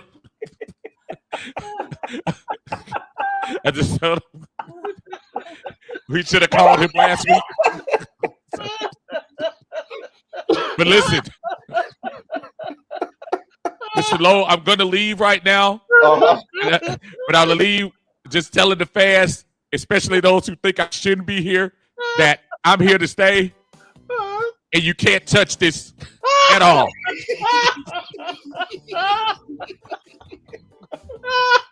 Well, look, I'll make sure to let. Oh, okay, he left. Okay, well, I was going to tell him to tell what's up and to make sure that the check clears. Goodness, man.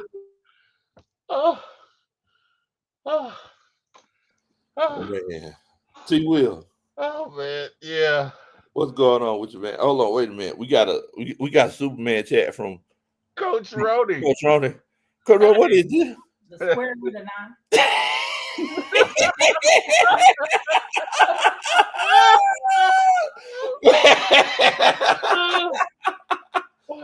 So for the mathematically challenged. Square root of 9 is 3. The square root of 9 is 3. That's so bad, chat. Man. Uncle Steve, what's going on with you, man? Hey, man, what's going on, bro? Y'all good? What y'all up to? What's wrong with y'all? Oh, What's up, man? Man, you just missed the Teflon Don, Raheem Morris himself, man. Oh, Raheem was on the thing. Oh yeah, man, you missed it. Yeah. He Was told us his he realtor wasn't with? Was his realtor with him? No, he told us he wasn't going anywhere, and he played MC Hammer's "Can't Touch This." Oh wow, he Yeah, got man. good taste.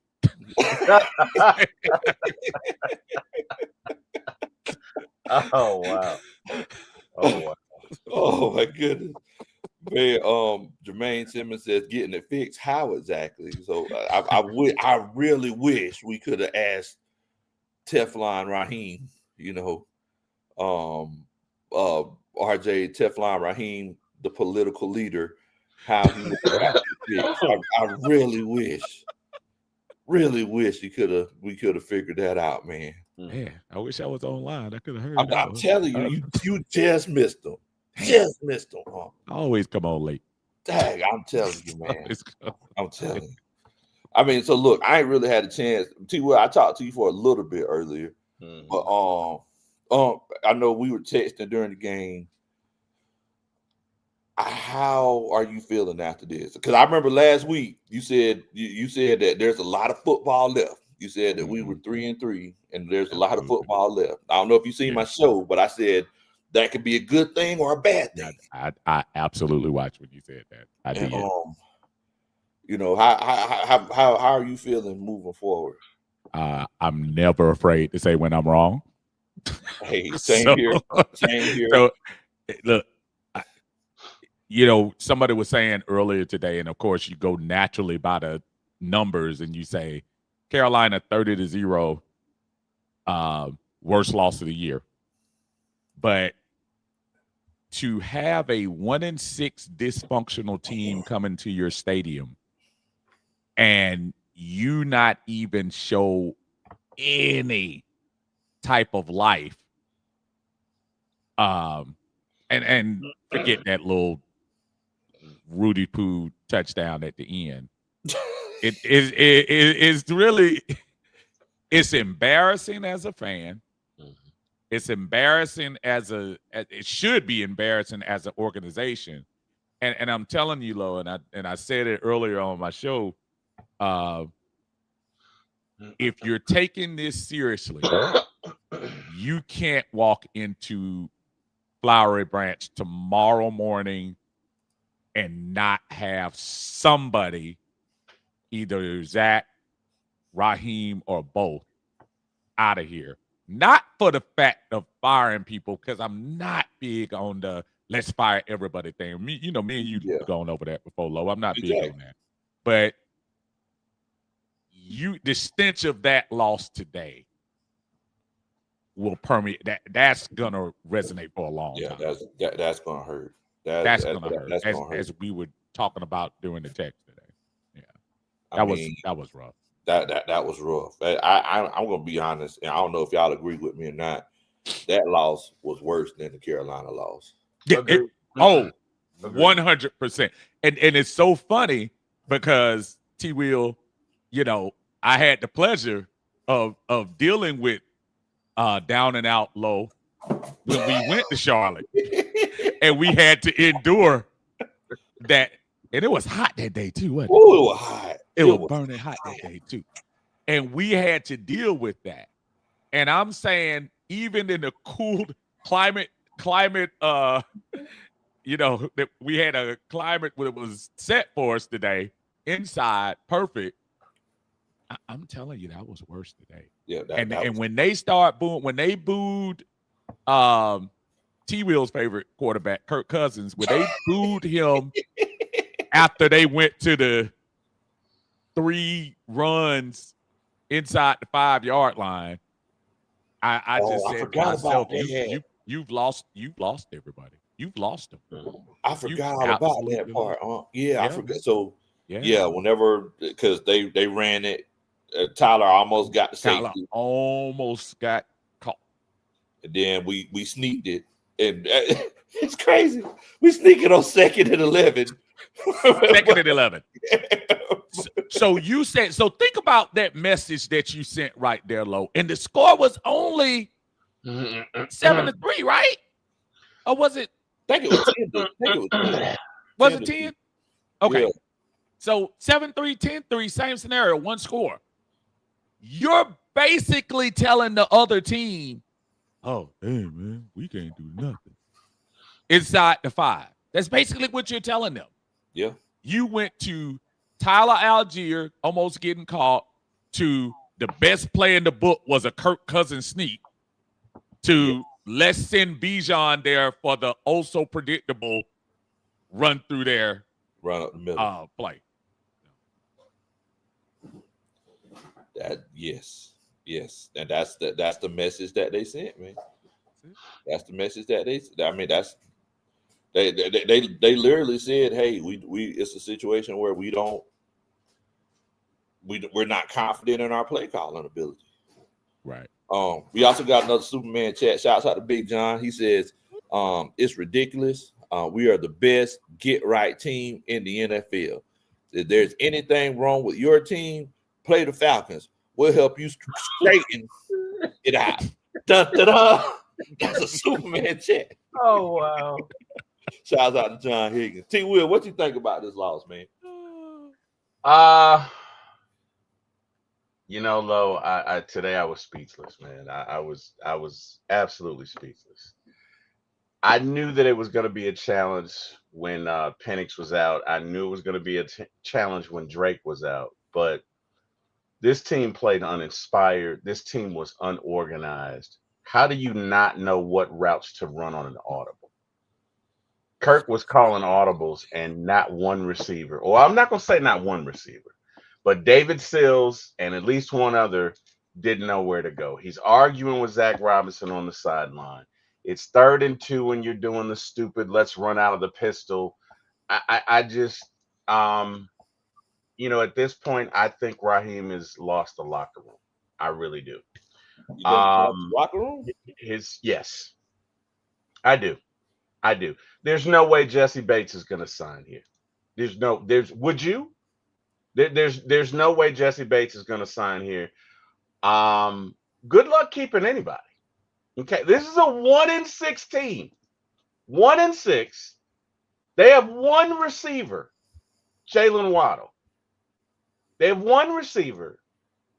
You knew they were going to key in on you. This is stuff that 12-year-olds can figure out on Madden. Oh, wait, okay. We don't have Drake. Mooney's hurt. They're going to key in on Bijan. So what was the thinking here, Zach? What were you thinking? Did you not think they weren't going to? How about some play action? Let's go deep. They were stacking 9 and 10 in the box all day. What happened to that? What happened? Again, I think Raheem is a great speaker. But guys, I got to be honest. Everybody who is a good coordinator is not necessarily a good head coach. Hello. And for whatever reason, his messages just ring hollow. I mean, you can't. We're at home, guys. We're at house. If this were on the road, and I'm not saying it's ever acceptable, but if this were we were at home, and it felt like I was watching a game in Miami.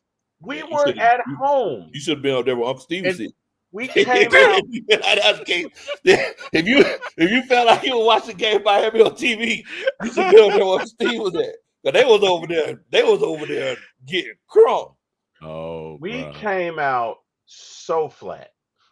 Man. Same plays, same predictability. And Kirk was not prepared. It's not Kirk's fault, because to me, what I get from it is there was a disagreement between where the receivers should go on what route. So what that says to me is nobody on that offense knows what to do but Zach, which is probably why Penix does not audible, which is probably why you've had those penalties after a timeout, because he doesn't know what the hell. He doesn't know what audible to call. So we're waiting on Zach. That's rough. And Zach has not earned, if you're talking about a Kyle Shanahan, you've earned a certain amount of credence to run an offense like that. Zach Robinson, no way. No way. You ain't there yet. The eye test with the Superman chat, he says He said didn't use a fullback all day. What the heck? Dun-dun-dun. That's a Superman chat. Now look here, but the thing is, do we even have a fullback on the roster? I don't think we do. I think sometimes we use Warner as an H-back, but Low, this team is not responding, and Zach Robinson has got to go. And if you keep Raheem, I understand, but he better have one darn good plan going forward. We're still 3-4. We got 10 games left to play, and we need to win 7 of them. And that's just the way it is. Will we do it? It doesn't look like it. This team is playing really, really, really uninspired, and they look like they don't know what they're doing. And we are in game 7. I'm sorry. Yes, we are in week 7 of the second season of Raheem, and it's just like it was last year. It's just this year the offense is the problem.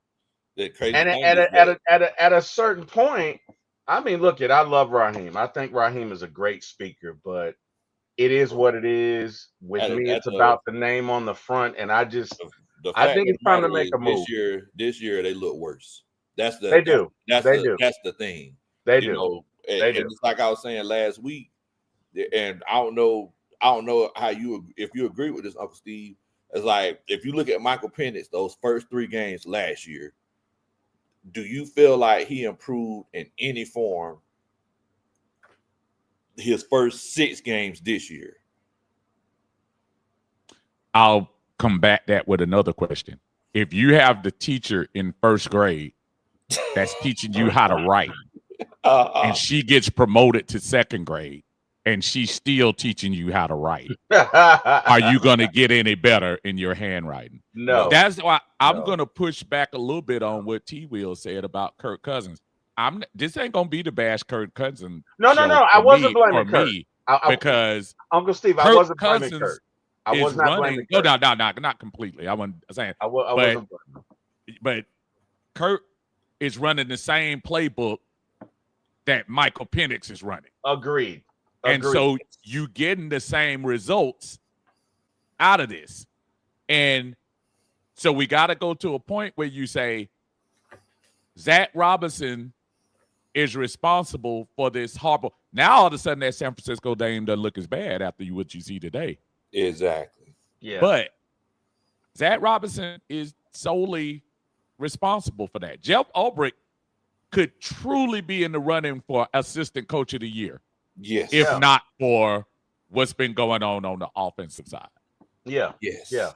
And Unc, I wasn't saying that it was Kirk's fault. I'm saying Kirk is calling audibles and nobody knows where to go because nobody calls audibles, and that's a bad thing. It's a bad right?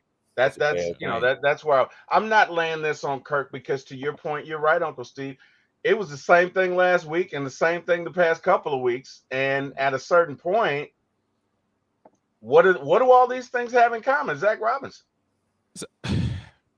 Low, before you, I see you trying to read your super chat. You didn't read. Oh, you good? But I keep hearing fans say it's been the same thing. That's actually not true.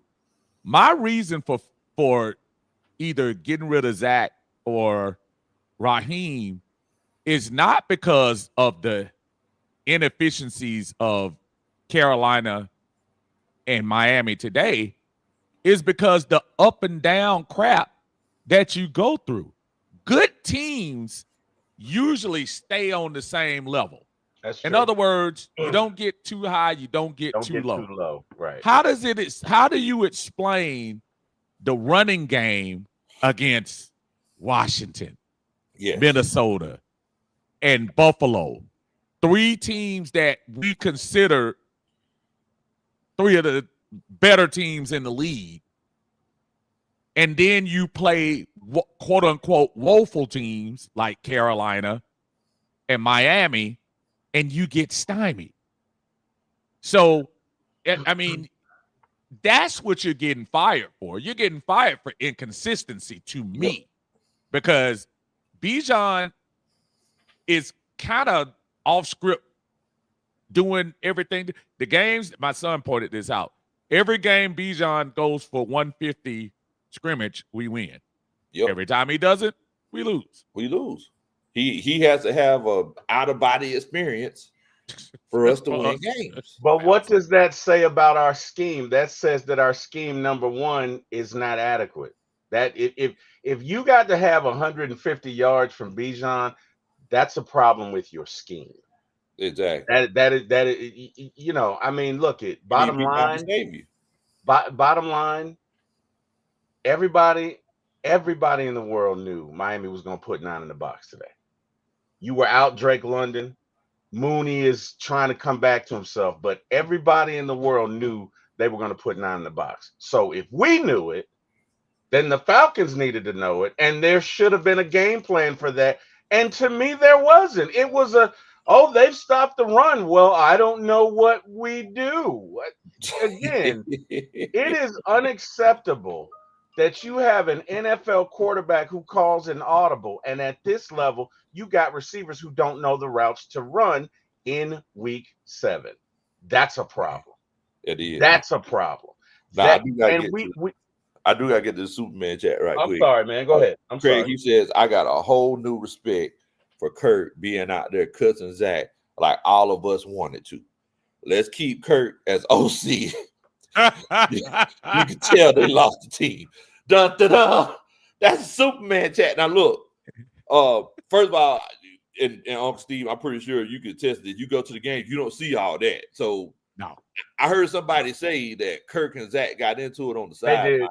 Really? They did. So like, was it like a heated thing, or it was very heated? It was Really? very heated because it was after, I guess, because Kirk is calling audibles and nobody knows where to go. But my issue with this regime, and again, I kind of feel like Raheem needs to go, and I love Raheem.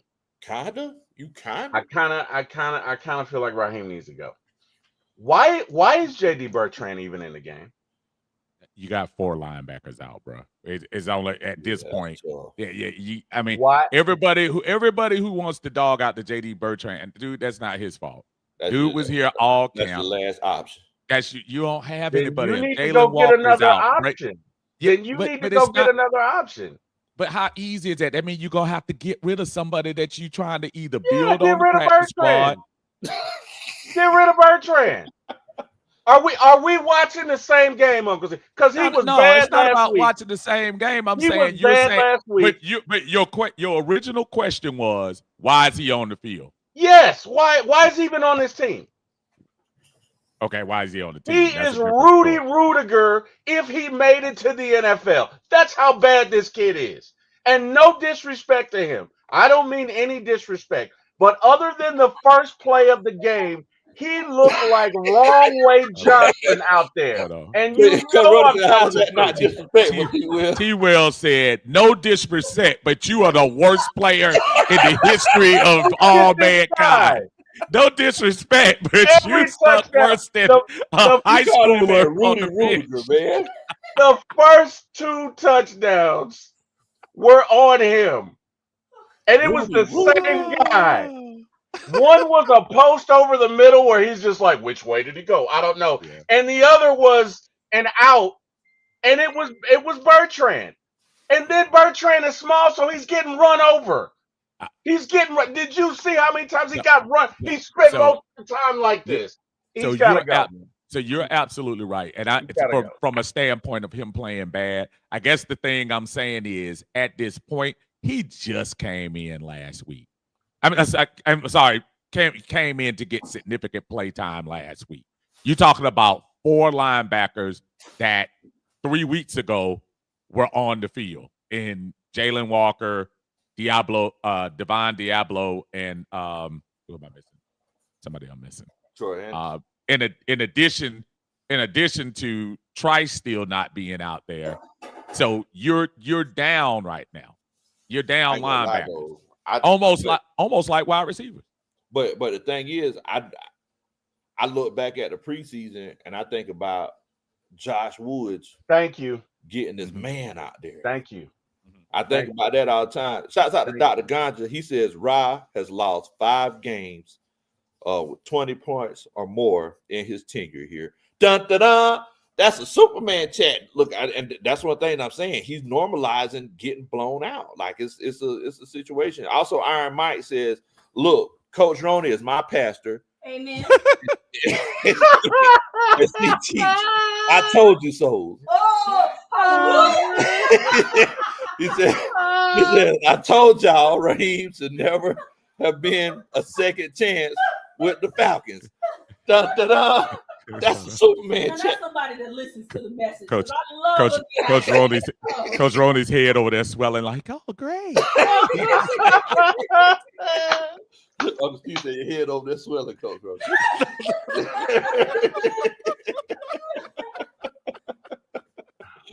Man. I just, and Uncle Steve, if you had to put him in San Francisco game, that's fine. But there is no excuse.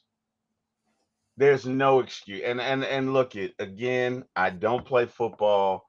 I will give you that. But JD Bertrand is a special teams player, period. Period. Period. And I'm trying to be nice because I recognize Respectfully. I'm trying to be nice. He has Coach Roney over here laughing because Coach Roney like, man, you don't like that man, do it? We're going to see the story on Fox 5 tomorrow. J.D. Bertrand got money from T-Will 4 years ago. The Bertrand family. I'm just saying, the Falcons had a whole week. You could have brought up somebody from the practice squad. I don't understand why this young man is still playing because the drop off is unacceptable. It is unacceptable. We could not do certain things that we needed to do today because, and I'm trying to be nice in saying this, they were picking on Bertrand. Oh yeah, they were picking on him. It's third down. I would too. We need a first down. Here we go. I would too. Anybody would. Anybody would. And that's a problem, right? That's a problem. And maybe they'll do something about it now. I mean, because this was the excuse before, and you even heard Bertrand. I don't know if you see the interviews that they do during the week on AtlantaFalcons.com.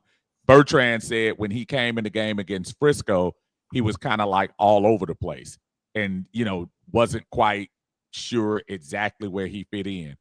The excuse was, now I've been here practicing for the week, so now I know my responsibilities. To T. Will's very respectable point, you suck at whatever that responsibility is. So now we might have to go into the free agent pool or elevate one of the guys that we have on the practice squad to come in and put, because his play is obviously, and poor Caden Ellis. Caden Ellis exactly has had to do more work now than he's had to do all year. Divine was covering up a lot of deficiencies, y'all. He was. Look, I'm starting to realize that Raheem Morris is everybody's grandma. You know how you know how everybody has that grandma who she always picked that favorite grandchild. Right, like I was my grandmother's favorite. Is that what I'm saying? Yeah. Coach Roney is her grandma's favorite. That's right. Well, but what I'm saying is that Raheem, like he picks a guy, and look, he stayed with it. And Dream said, "Look, he my deal. He, he look, he my deal. He my deal. He's my deal." He also said, "Look, it's another tight end screen, even tonight at 11:08." Wow. Y'all are wrong. Also, Till Riley says, "This is how we win, fellas. Every 2 games, Play Zach has to go upstairs in the box. The next 2 games, he has to be on the field. Then repeat. I don't know. Somebody save my team, Lord, please. I'm desperate." That's a Superman chant. As long as we keep our head to the sky. Look, be optimistic. That's all we can do. We just gotta be optimistic, man. The blackness. That's all we can do.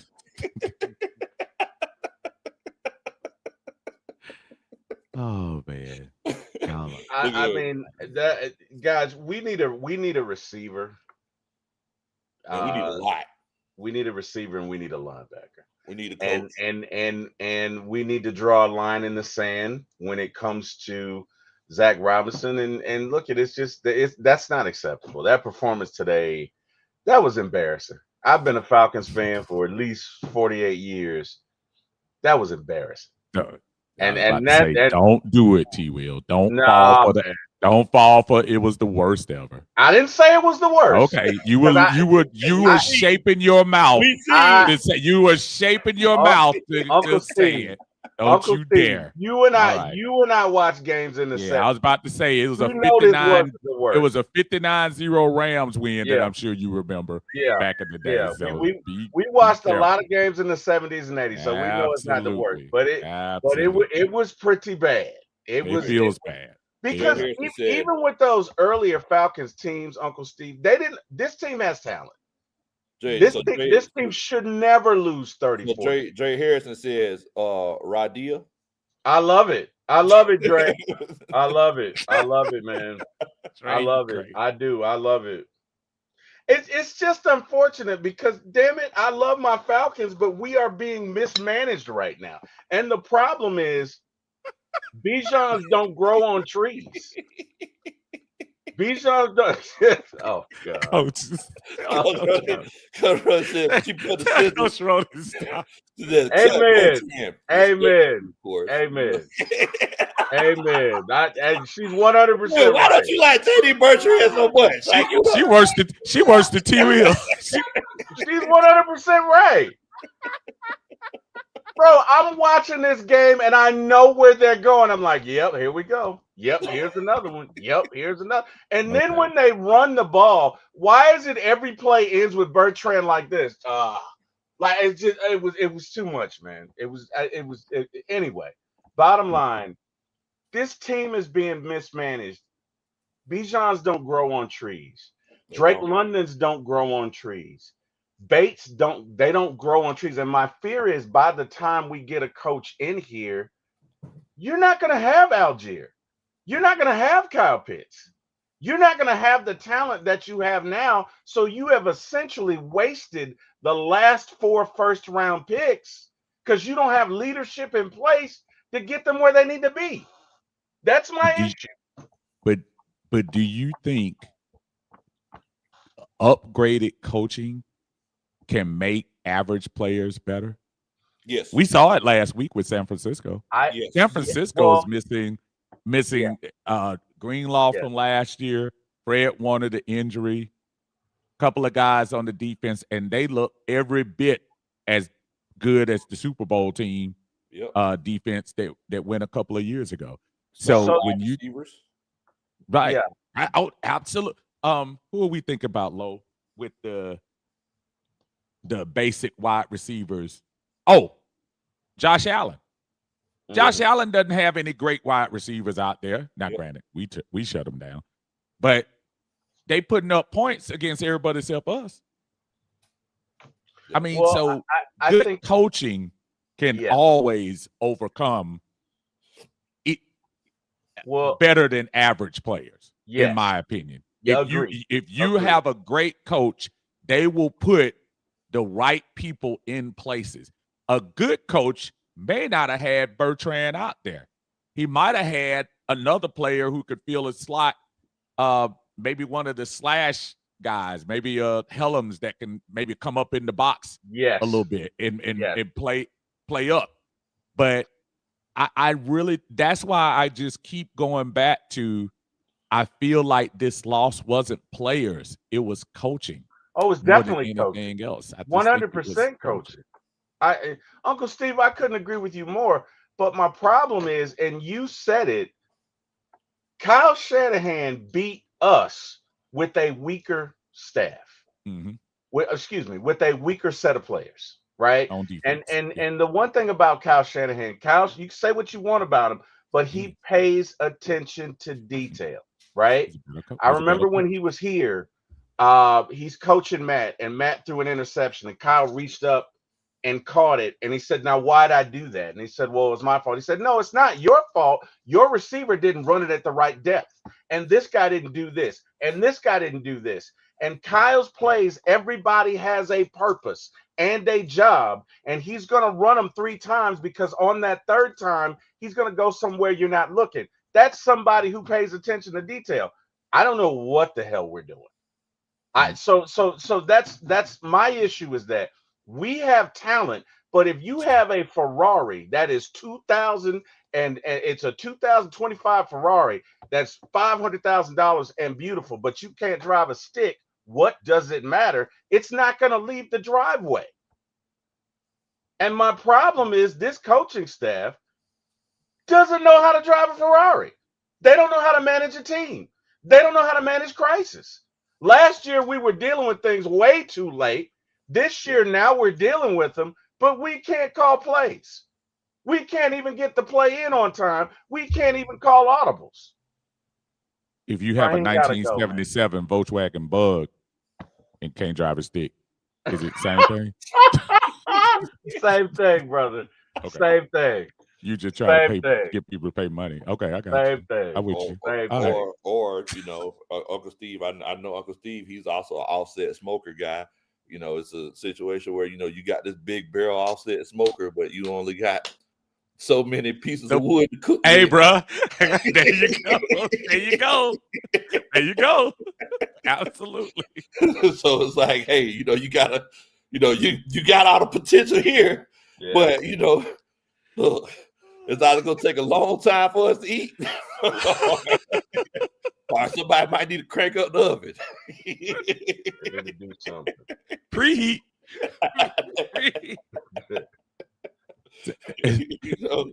So I'm sorry. Go ahead. I was going to ask you, well, I swear I'll to stop injecting my own, because I just am concerned.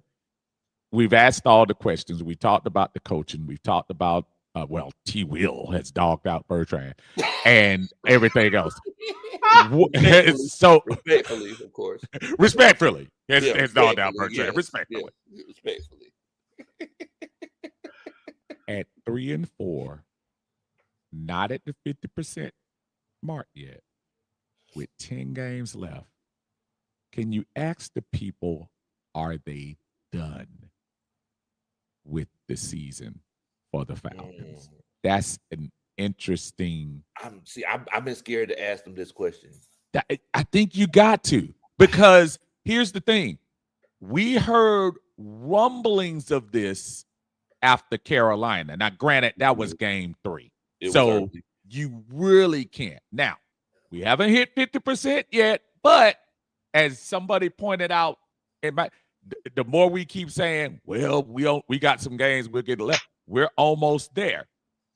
But I would really like to know how many folks are truly done, or are you saying, you know what, y'all, this too shall pass.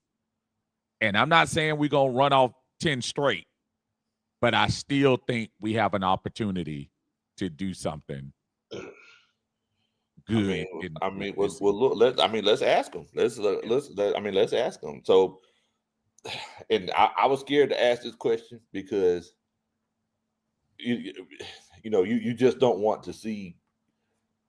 I guess it's coming to a realization, right? But y'all let us know in the comments. Are y'all done after this loss with the season? Are y'all just shutting it down after we got beat by the 1-6 Dolphins? If you are, put a 1 in the chat. If you're still hanging in there and you're still holding on to the hope, because like Uncle Steve said, there's a lot of football left, put a 2 in the chat. That's a pretty good question, Uncle Steve. I'm definitely eager to hear what everybody has to say about that. And Craig with the Superman chat, he says, go get me Lovie Smith or Brian Flores. Man, we're looking at new people already. Da-da-da. That's a Superman chat. I mean, so, I mean, yeah, y'all, look, y'all let us know. So if you're done, put a 1 in the chat. If it's a situation where you're, you're gonna hang on, put a 2 in the chat. I mean, Uncle Steve, like, where are you at now? Are you done? Are you? I don't count because I'm never done. I'm the guy. I'm the guy at the stadium on the last game of the year. out of the playoffs and staying to the end. I can't. Same here. It's unfair to ask me. It's unfair. Iron Mike, he says, I was done last year with Raheem, crimes of passion. Dun, dun, dun. That's a Superman. That's a Coach Roney term, crimes of passion. T. Will, are you done? Are you? I mean, look it, man. I'm an old dog, so I think to young Falcons fans, this is tough. But me and Uncle Steve, we've been through the wars. We've seen a lot, so it's. I hate to see it, but I mean, it is what it is. Being a Falcon fan is not for the weak of heart. It's just not. Okay, if you're gonna be a Falcon fan, buckle up, Buttercup, because it is never easy. Okay, so no, I'm not done, but I've learned how to manage myself with the Falcons. Right, I've learned, as you stated, to not get too high, to not get too low, to not have really, really ambitious expectations, right? Like I love my brother. I do. I love my brother Eric Parker, but I will never say that, because you don't know how it's going to end up. And years and years and years of disappointment have taught me to temper my expectations. I'm not saying to accept mediocrity, but I'm saying you got to protect yourself. So no, I'm not done, but have my expectations changed a little bit? I'd be lying if I said they haven't. Hey, I'm not mad at you. We got BPE Carrie in here. What's going on, Carrie? Hey y'all, how you doing? Doing good. How you doing? I mean, I'm doing better listening to this show, honestly. I mean, between you and Uncle Steve and Coach Roney and T Will. Oh, and I can't forget special guest Raheem Morris on the show. I missed him. Wow. I missed him when he came in. You missed him. You missed him. I gotta go back and watch the show. You gotta go back and check. Yeah. Yeah, definitely. Man. You missed a good one. But no, seriously, after today's loss, but any loss really, you just turn on this channel, come to Bigelow Country Sports, and I mean, honestly, an instant mood booster. Truly. So thank you. Like, seriously. Because, man, it's rough. You'd be so disappointed in these Falcons after a bad loss like today, and you turn this on and you can't help but laugh. So thank you. That's what we're trying to. That's what we're trying to help accomplish, because we know that it's tough being a Falcons fan. I know Uncle Steve and T. Will, they were talking about how, they've seen some of the roughest times. I tell people all the time, especially the young ladies out there that are looking for somebody to date. I tell them, if you're looking for a loyal person to date a Falcons fan.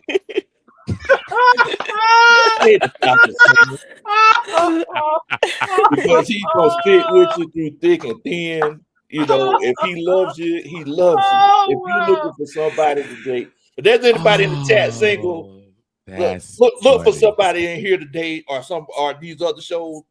Come to a Falcons game, with the intentions on finding somebody to date. If they're a Falcons fan, you no matter what, you talk to them, because they're gonna love you.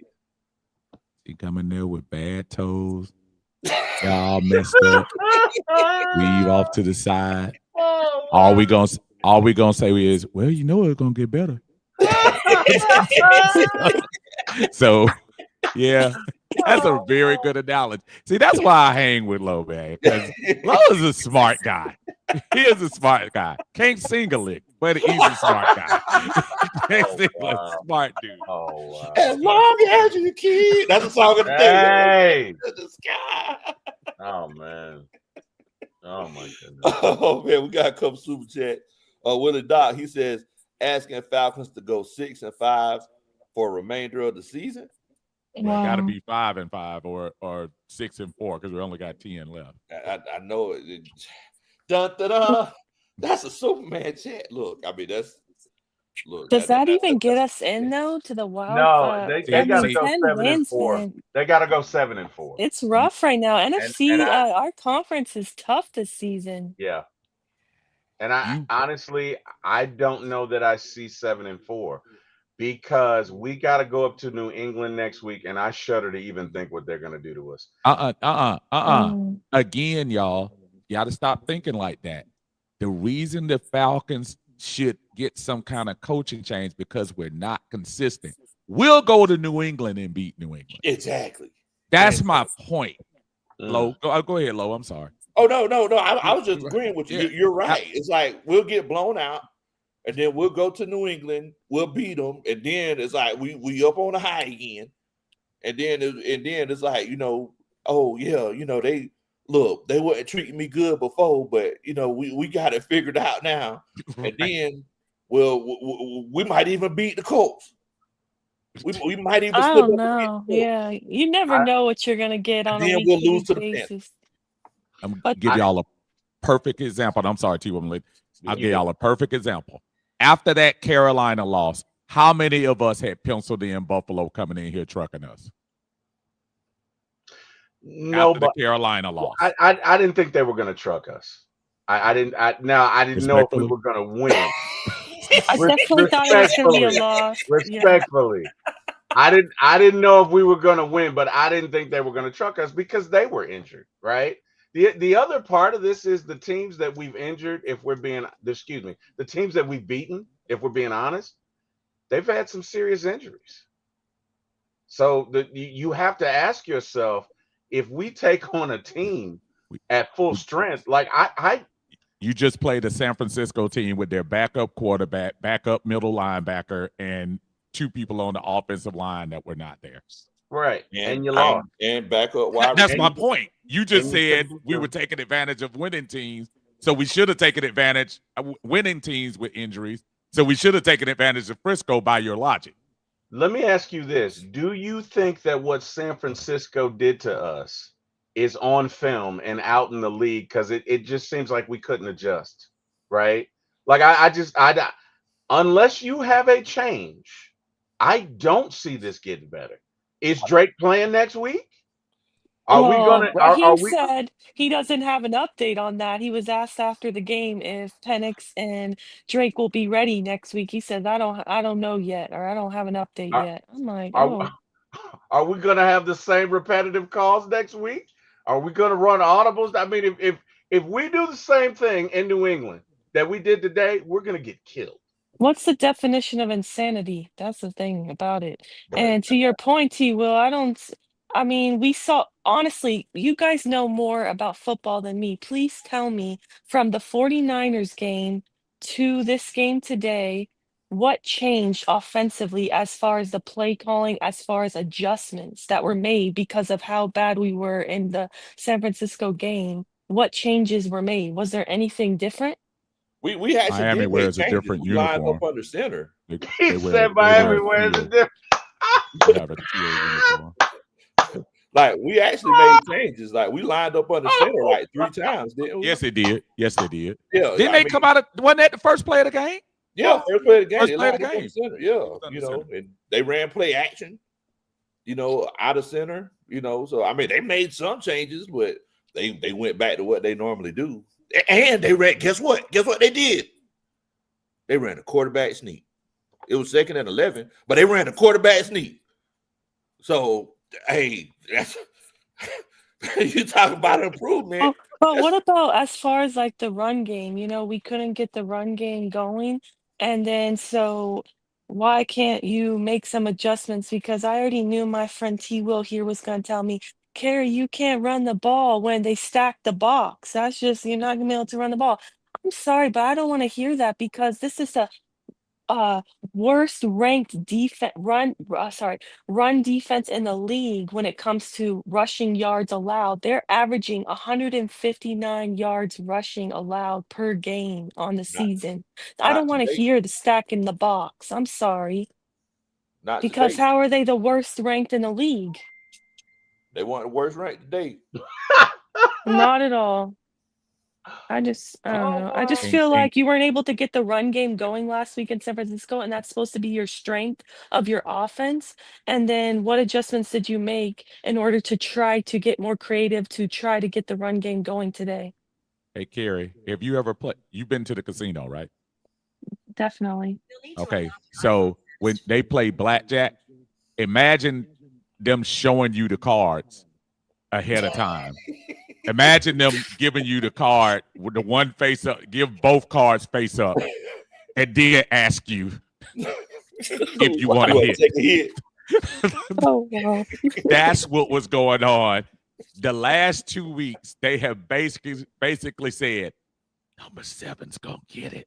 I don't care which way he go. I don't care what position he go in. Number 7, his name is Bijan. He used to play for Texas. He runs like this. He's gonna jump juke a lot of times. He's gonna pull out there to the side too. I mean, So true, if they but tell you what he's gonna do, so to your point, Carrie, I guess the answer is you know exactly what's next with this team right now. Hence I mean, why he has to go. Sean Zach had has 4 to go. carries in the first half. Like, But I don't on know. all 4 carries, how many Dolphins met him at the hole At the he was line, going right. to? Right, Yeah. right. But still, they have the worst run defense in the league, which tells me that they're just not good at stopping the run. I don't understand how they're just good at stopping the run against us. Hey, Well, I Carrie, think you have you ever gotta been to a look at it. casino before? I think I mean, Have I you ever understand played? it's coaching Have on you our ever side, but played that's my roulette point. Like, why and they can't we have a make a hole in the number, and somebody had a big hole, and they said it's gonna go in this hole.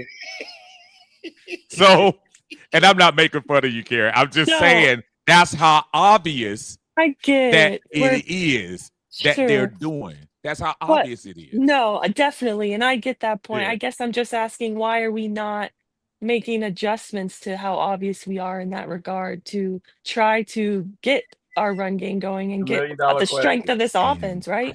And that's why we're talking about coaches being changed. There you go. Exactly. Mhm. Exactly, Carrie. I Exactly. I think if it's me, I'm gonna come out first down and maybe I'm doing a drag over the middle. I'm not gonna put myself in a situation because even though Miami's defense can't stop the run, they rush the passer very well.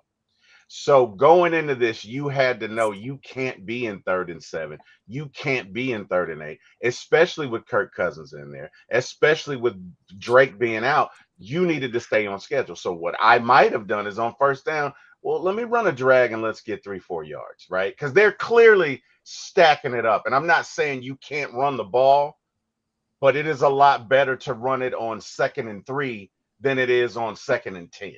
You get what I'm saying? Like they Yeah, definitely. sold out. They sold out. What they said is Bijan is not going to beat us today. Okay, Bijan is not going to beat us today, and they feed in on it, right? And when Definitely. somebody does that, you have to have other players to step up. You can't look at Bijan. Bijan is a great running back, but Slow there are no down. Supermen on that Everybody field. take 2 of them greats off. Right. Well, anyway, whatever. The point is, you gotta. My point is, you gotta have other people step up. You gotta have No. other people step up, and you gotta scheme. You can't go in there. It's almost like you're naive. It's almost like, look, Mom, what I can do. I'm just gonna. I know they're lining up to stop Bijan, but I'm gonna run it with 10 in the box. I'm gonna run it against them with 9 in the box. Like that, you're not gonna win that way, right? So that's my issue. The first and second down calls for me were predictable, and at a certain point, look it, you got to go to an alternative means. I don't know if that's a screen. I don't know if that's a slant. I don't know if that would, because again, he didn't have a lot of time. That was the other thing. Kirk was not on the same page with the receivers, didn't have a lot of time, and we ended up being 3rd and 9, 3rd and 10, 3rd and 12. We beat ourselves. You know, we got a Hey, couple. Lo, get them super chats. Yeah, I would say we got a couple Superman chats here. We got Big John. John says, "Now you asking done as far as the season, done with Raheem or both?" We were referring to the season. to the Okay, season. so the season. Oh, Yeah, not so much the coach. Well, yeah. Go ahead. Yeah. Oh, I'm sorry. wait. Dun, dun, dun. That's a Superman chat. Go ahead on. Sorry, Yeah, is he that's they're okay. asking like if like in general, have you given up on the coach or the season or The question He was asking about the Mhm. season. Are you done with oh the season? I think oh everybody pretty much done with Raheem. We did a vote earlier. Right. Everybody There like, you oh go. yeah There you go. yeah. I mean the proof is in the pudding. We are now 11 and 13 in these 2 seasons with Raheem already. Fifth loss by at least 20 plus points. 11 and 13.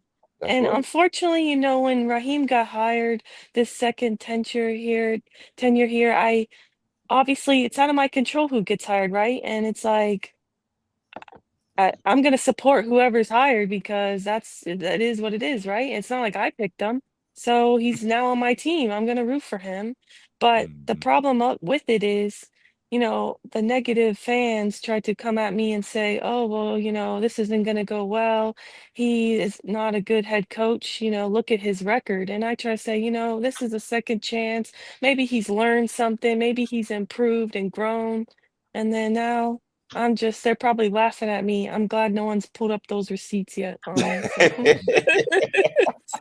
Carrie, because anytime somebody wow. pulls that up, remind them about Bill Belichick.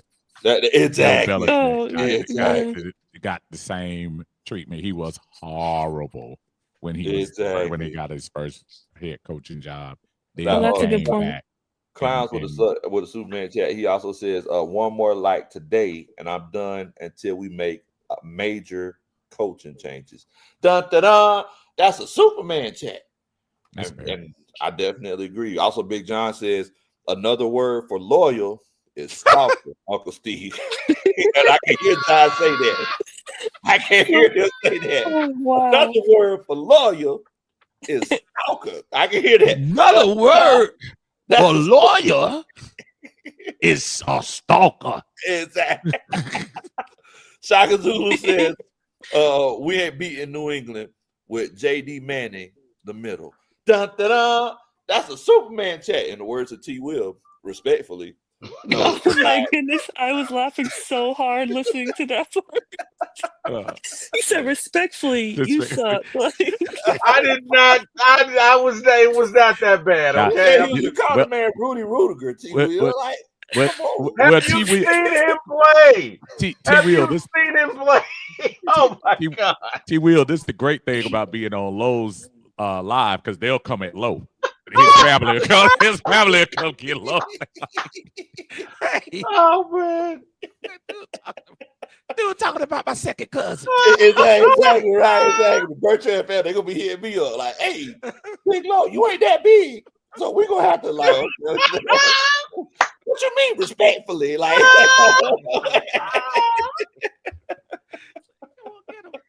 Hey his man. last name is Bertrand, not Rudiger. Like, okay. Okay. Hey. but to your point about JD, like it honestly sucks because yes, he's pretty bad, but at the same time, I feel like he should have been benched today, but at this point, it's like, who can you even put out there? Because our depth Yeah. at linebacker is so bad.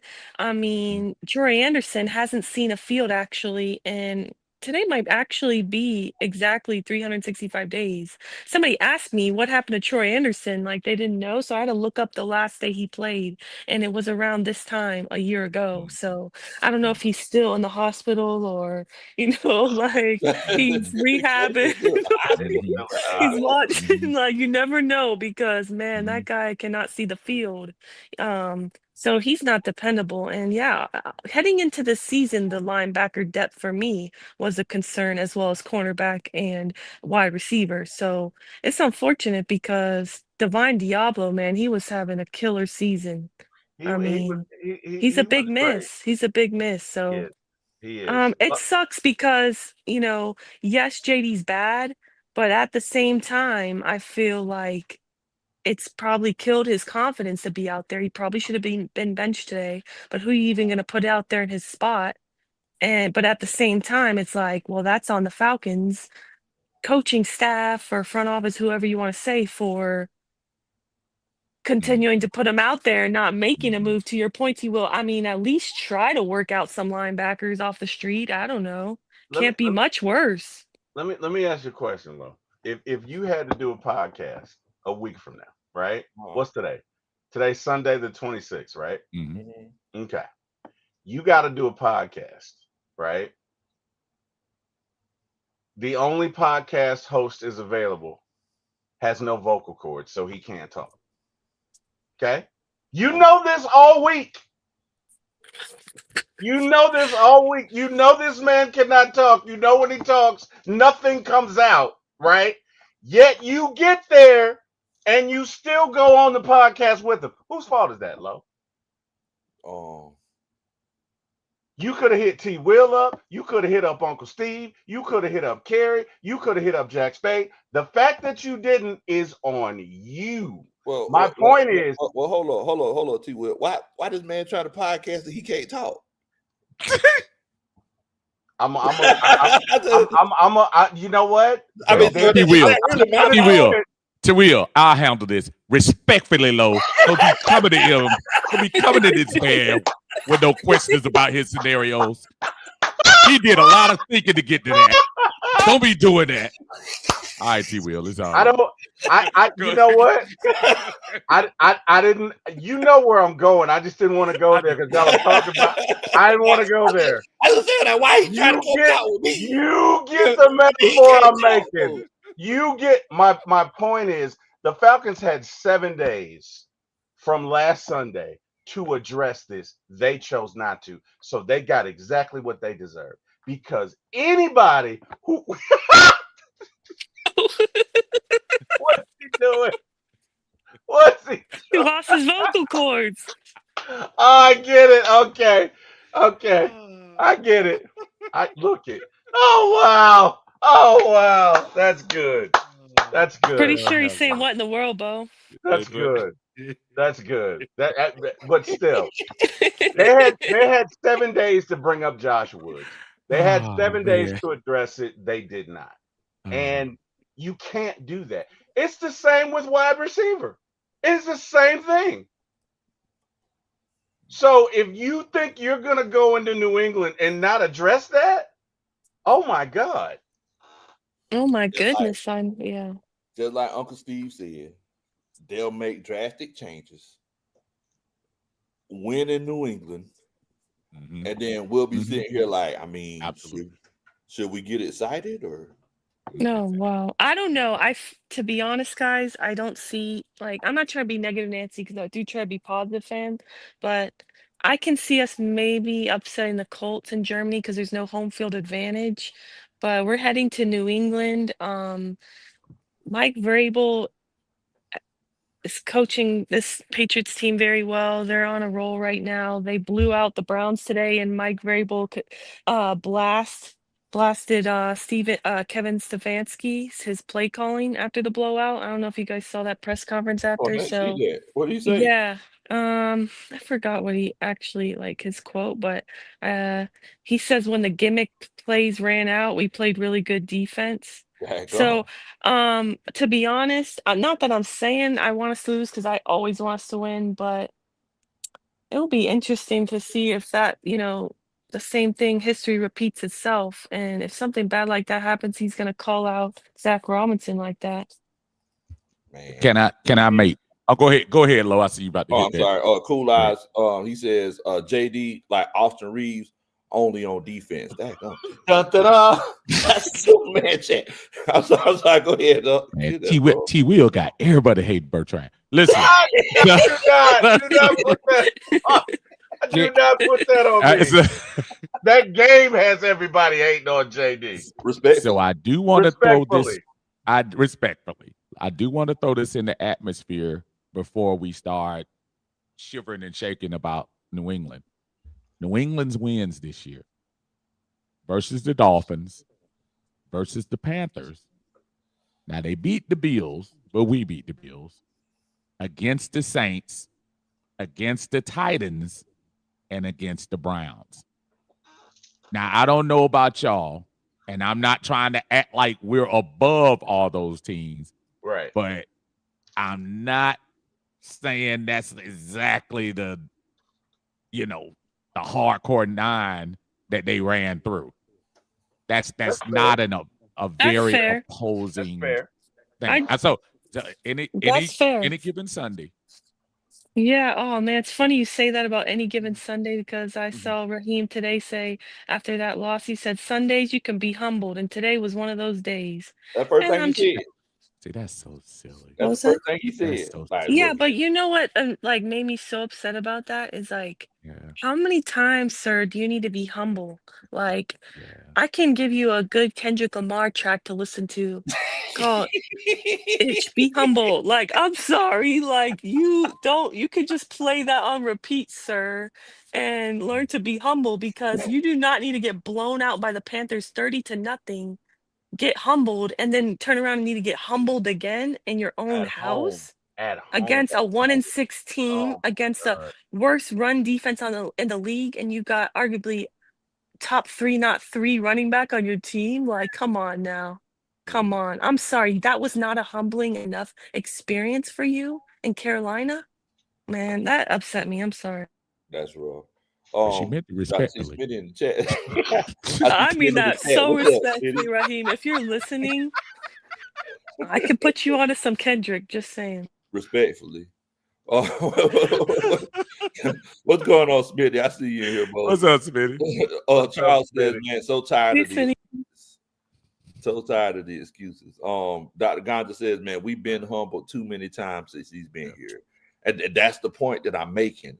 He's Yeah. normalizing getting blown out, guys. It's like, yeah, and it's a situation where it's like, y'all don't see this happening.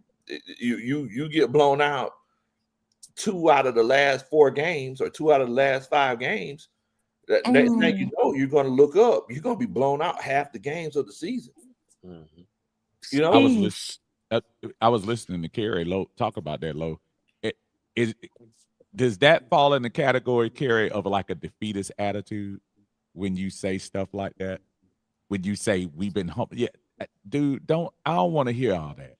I I don't, don't want to hear. honestly. That's really what I don't want to hear after getting humiliated in your place by 30 points. Yeah, I don't care about the last 7 Yeah. points. Yeah, that's the last thing I want to hear.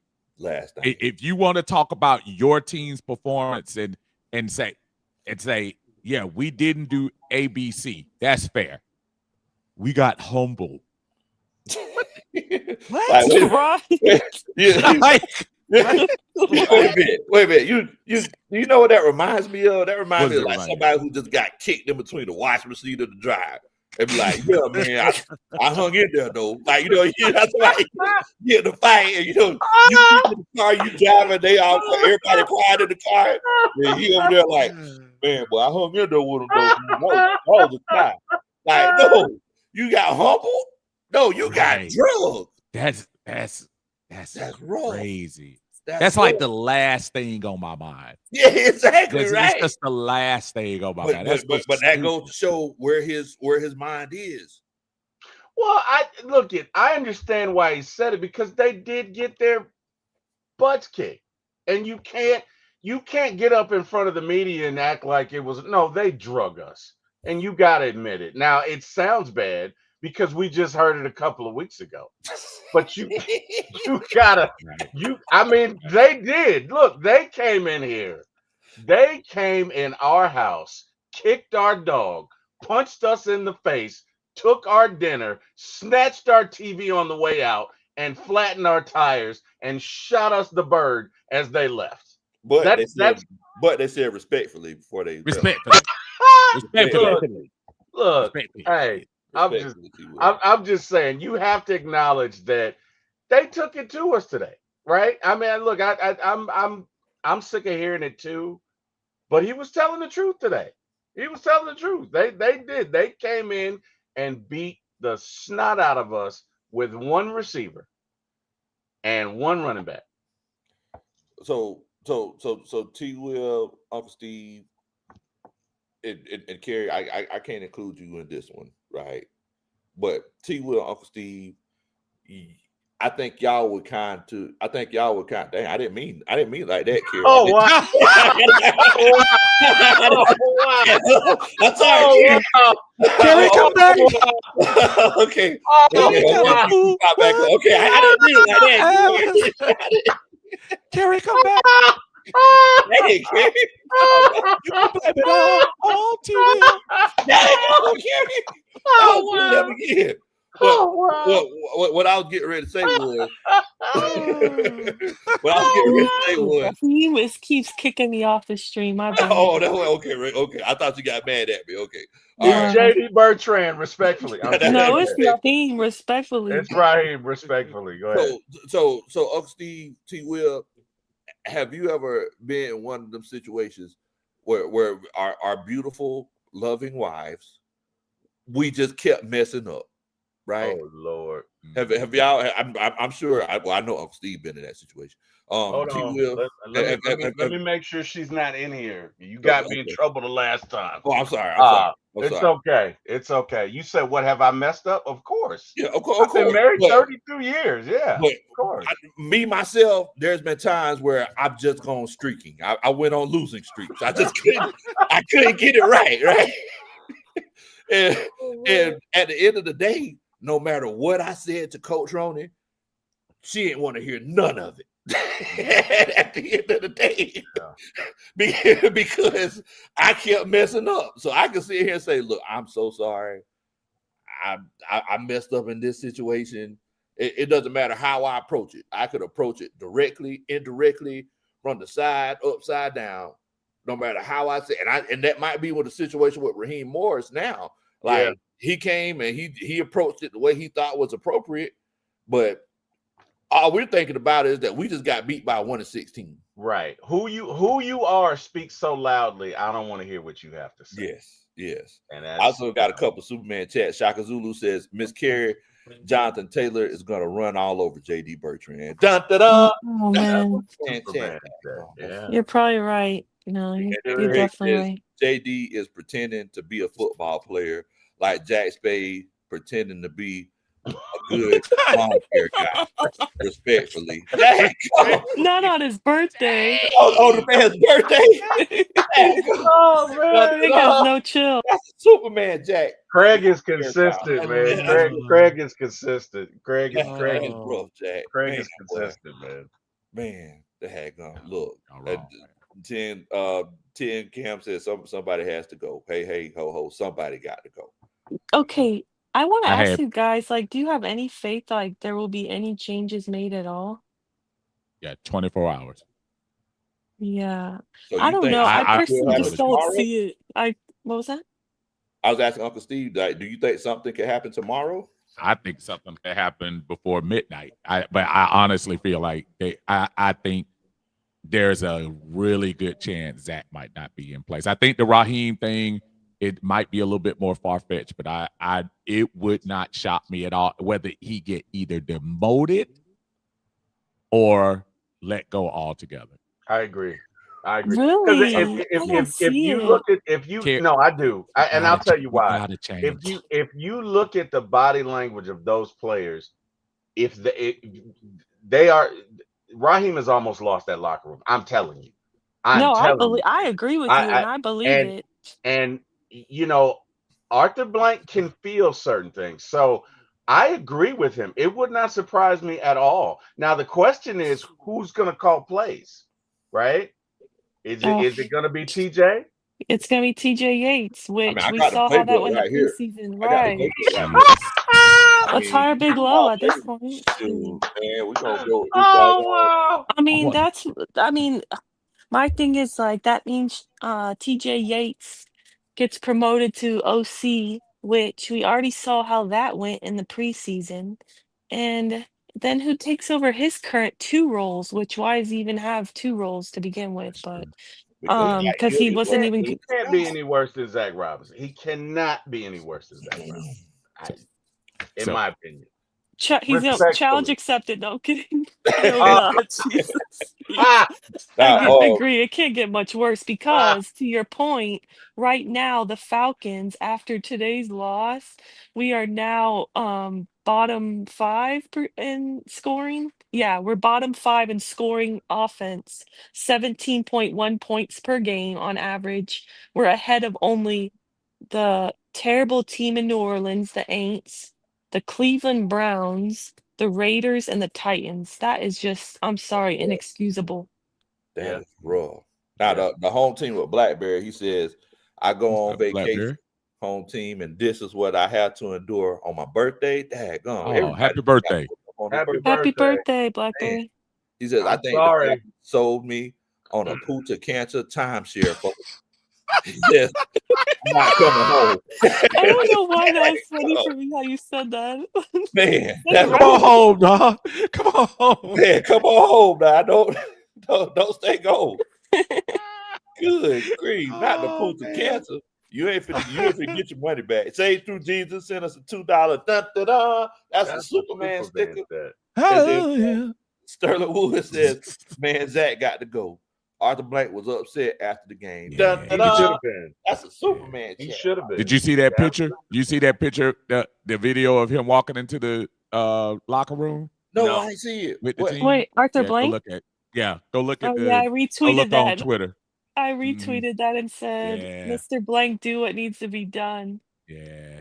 He looked ticked off. And so that goes back to when y'all were talking about, do I think Carrie, I forgot which one of y'all asked, do you think something's gonna happen? I really do feel like something is gonna have to happen. Think about what Arthur Blank just witnessed. It's one thing to get beat 30-0 in Carolina. Horrible, but in Carolina. You're at home. You didn't get beat by Philadelphia, Kansas City. I mean, Buffalo, even though we didn't win. You lost to a one-win team that came to your town and got right by 3 touchdowns plus. That's not going to fly in not only the world of the NFL, but in the world of business. He's already looking around at more red seats than Lowe can attest to. How many red seats were in that building? It was bad on TV. It was bad on TV. Horrible. It was horrible. So from a business standpoint, I'm pretty sure he's like, we got to do something. We got to shake something up. Yeah, I'm gonna have to call. What up, LBB? I'm gonna have to call Josh. I'm gonna have to call Joshua Blank and see. Make sure I update my resume on LinkedIn, and see what I could do. Go get him, love. Go get him. I don't know. Yeah. Well, maybe you're right. I mean, I hope you're right, to be honest. I do believe that changes need to be made. And, if changes aren't made, what does that tell your locker room, who's already probably feeling defeated or kind of losing faith in you as the head coach? I mean, we don't even know how they feel about, the firing of Ike Hillard. We knew Ray said that it was his best coach he ever had. And I'm sure, I think Drake also talked highly of him. I'm not saying that was the wrong move to fire him, but I'm just saying that, you fired him, and then now Ray's gone. It's like, imagine as a player, you're seeing all these changes being made, and then maybe you see the one problem is the play caller, is why you're a bottom 5 scoring offense in this league. And he's still just sitting here with the job and a clipboard. In fairness, he fired Ike Hillard, and we actually won 2 out of 3 games. We did. So, I mean, I'm not trying to say you're wrong. I'm just saying that wasn't as, I don't think he was the problem, though, but that's just me. Yeah, and he might not have been, but, yeah, who knows? We'll find out in the book 2 years from now when Ike Hillard. I do think it's interesting, guys, that, I don't know if you remember this, but after that blowout loss to Carolina, 30-0, I appreciated that Ray McLeod said that, I don't have the exact quote in front of me, but essentially, that's a humbling experience. And, after Ike got fired, it's like, well, changes have to be made, and if we all need to play our best to our best ability, because if not, somebody else is going to get fired next. I appreciate that honesty, because And He's a prophet. people should not feel comfortable with that. You shouldn't feel comfortable with losing and just feel like there's no pressure to do better. So I appreciated that, but I did peep that I went to go back to look at that tweet and it's since been deleted. and that's crazy, Kerry. After that happened, he ended up getting released. I know. So it's just like, man, that's interesting. I'm just noticing these little things. It's like, But I did download his next single. oh, wow. Respectfully, that was a choice. Respectfully, Oh, that was a choice. Not a Man, good shout out to Twisted Torch, man, who started the whole respectfully craze, man. Shout out to Atlanta Falcons fan David says, what's up, y'all? He says Miami pulled a Jody move on us. Came in our house, took our walk, ate our dinner, and evicted us out our house. Agreed, pandemic. Agreed 100%. 100%. Rough, man. 100%. But look, I thought, and maybe it was just rational thinking, Uncle Steve. I didn't really think about tomorrow. Whenever you said the 24-hour rule, I thought, if we didn't hear nothing right after the game, then, everybody was safe. But then I'd go back because I think about when Dan Quinn got fired, it was literally right after the game. Right after the game. But right after the game. It was at 12 o'clock at night. Yep. They won. They won the game. What about when we fired Ike? When did that get announced? Do you remember? On a Tuesday, didn't it? Wasn't it on a Tuesday? Oh, well, I think they announced it Tuesday when they came back. Yeah, I think so. When they came back to practice. When they because Monday they're actually off. Yeah. Okay. Well, Tuesday they're off. I'm sorry. Tuesday they're off. They just come into the building on Monday and watch the film. Yeah. I think there'll be a move made. Number one, because 790, the zone is going to kill. They don't like the Falcons anyway, and they are going to kill them tomorrow. The flagship station don't like them. They got people on the flagship. Well, no. If you think the flagship station doesn't like them, oh my God, no. Man, but I'm just saying they're going to get drugged tomorrow, and rightfully so. Okay, but they are going to get drugged all up and through ESPN. They're going to get drugged all up and through NFL Network. So at some point, something's got to give. I think they will make a move because you have to at this point. You have to. This offense, the last two games has been anemic. So I saw Kurt Warner tweeted out, "I love this game and breaking down film, but I'm struggling to watch the ATL offensive tape. Predictable, boring, same plays over and over. Don't like the spacing often, lots of miscommunication. I just don't really get it." Right. And that's leadership. That's Zach Robinson. I mean, at a certain point, we've been saying it for the last, look, I'm tired of singing in the same key, man. Right. I mean, let's remix it. Let's do something. I mean, if it looks like a duck, walks like a duck, quacks like a duck, it's a duck. It's a rabbit. Respectfully. And I also, to your point about them getting cooked, they're already getting cooked because I saw on CBS Sports, the talking heads on there, they said the Falcons have two of the most embarrassing losses in the entire NFL this season. And they're not wrong. Because who beats our two losses?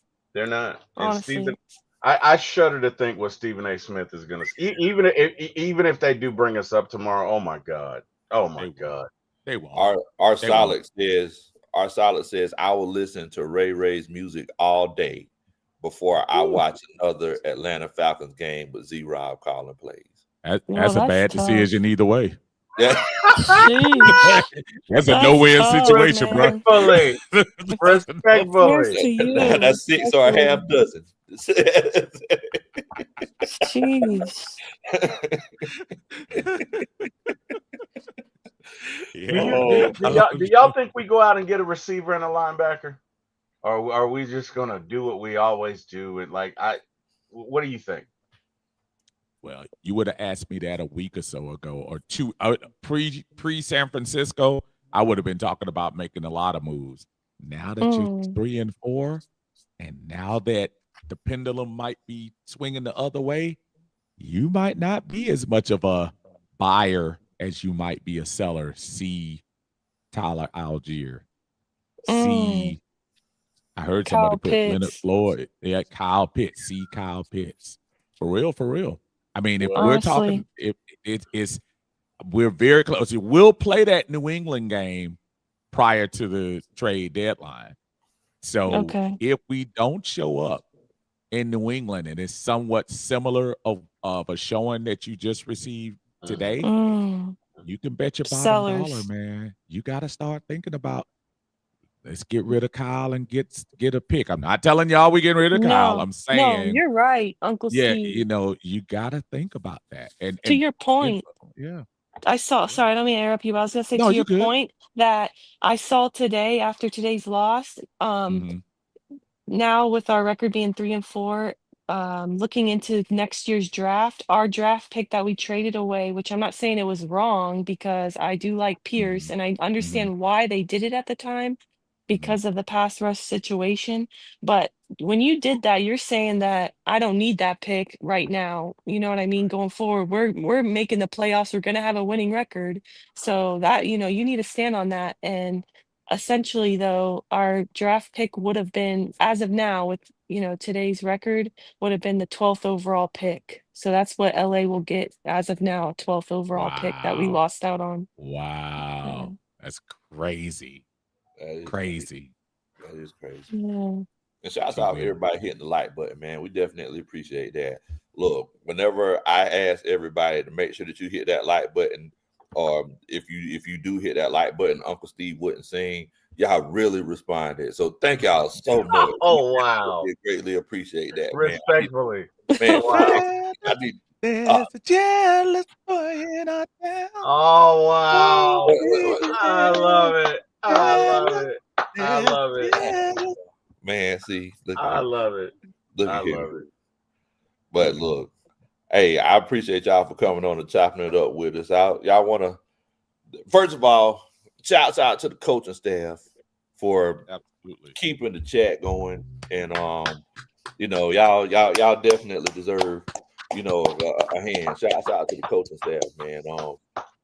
Y'all help.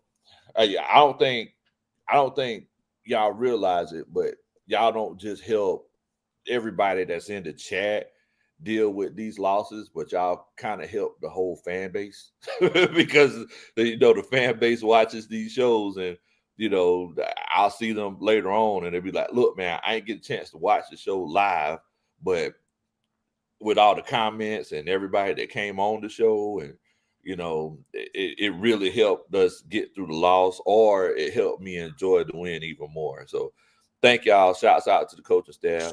Shouts out to everybody that came on to chop it up with us. Shouts out to Coach Roney for that great word. If y'all didn't get a chance to hear it, y'all go listen to Coach Roney's, word she gave us a little bit earlier today. A good tree cannot bear bad fruit. Wait, hold on. Wait a minute. Jack Spade? All right, what? Jack, what in the world, Bo? What's going on with boy? Happy birthday to you. Happy birthday to you. Happy birthday. Respectfully, that was amazing. Respect. Hey man, really appreciate it, y'all. Really appreciate it. I'm just here. Should have changed my name to the rep of the Atlanta Falcons. I'm here to check on everybody's season tickets. If you guys want season tickets, you guys can hit me up. You guys can hit me. Jeez. It's looking tough out here, bro. All I can tell you is don't spend too much time doing that, because there's a lot of leaves that are falling in my backyard, and I need you to get them up. Oh wow! So, oh wow! Birthday. Speaking of leaves, the golf course called me back. They found a couple of those golf balls you left out there.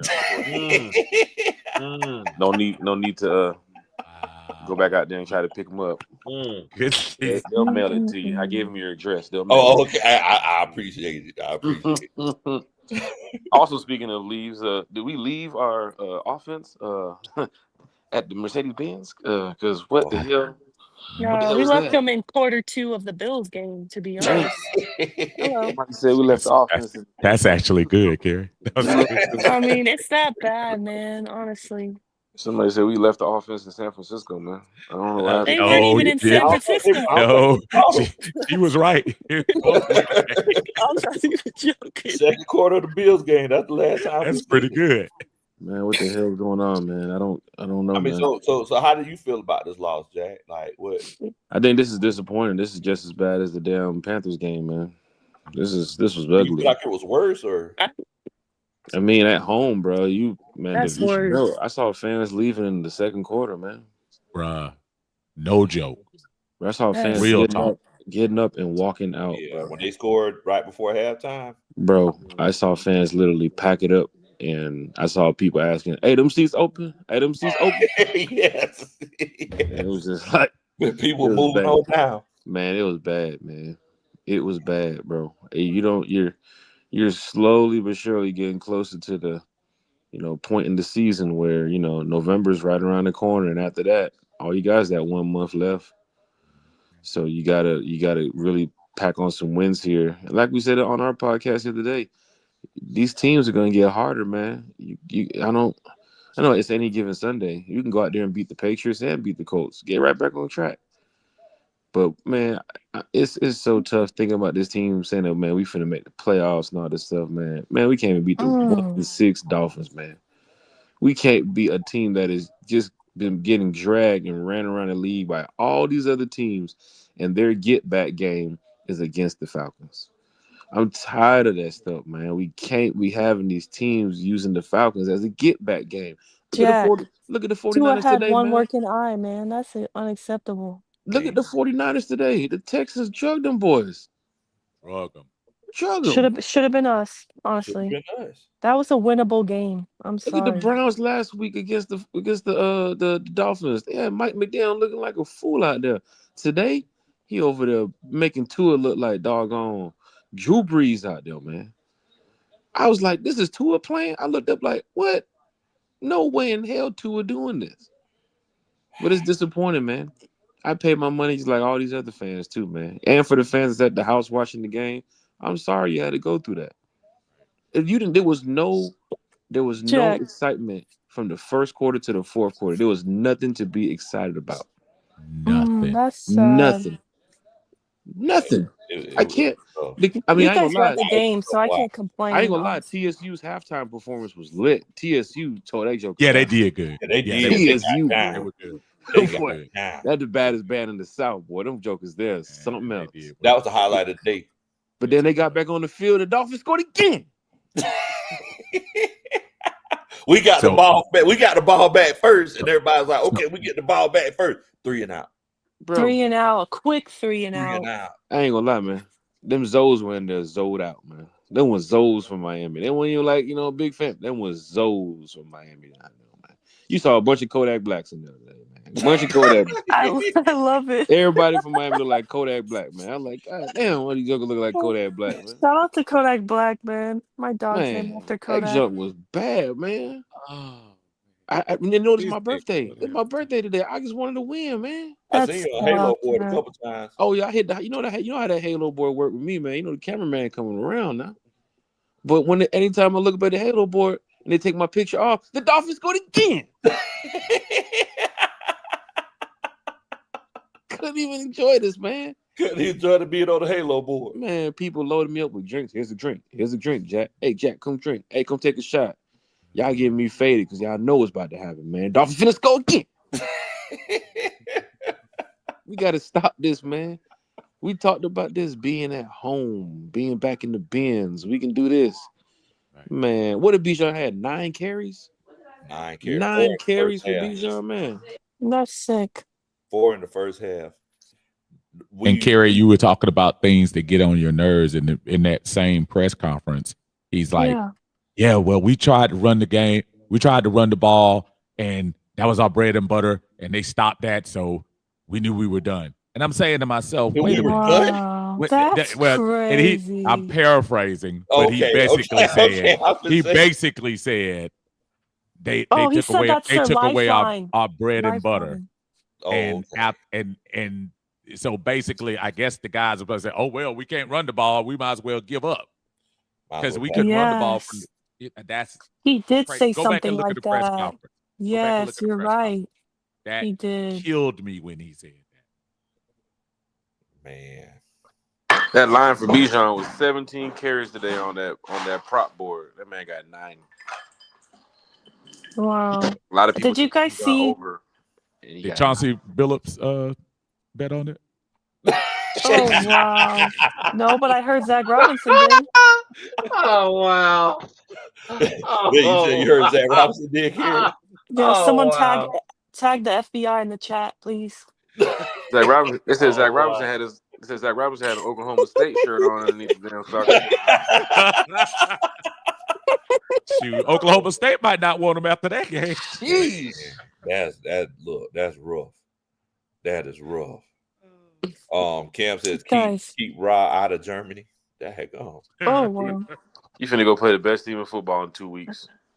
And I ain't Country. spending. I'm telling you right now. I love my team, man. You know I travel everywhere, boy. I ain't spending no $3,000 to go see that shit. I am not. I'm not doing it. I did it in London with old goddamn the Beige Bandit, and he got us. He got us. He got us good. Had old Mac Hollins getting ready to jump up in the salt there, man. I can't do it, man. I can't do it.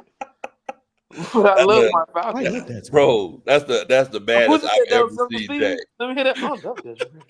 I've never seen Jack that mad before. It is like I've seen Jack in some precarious situations.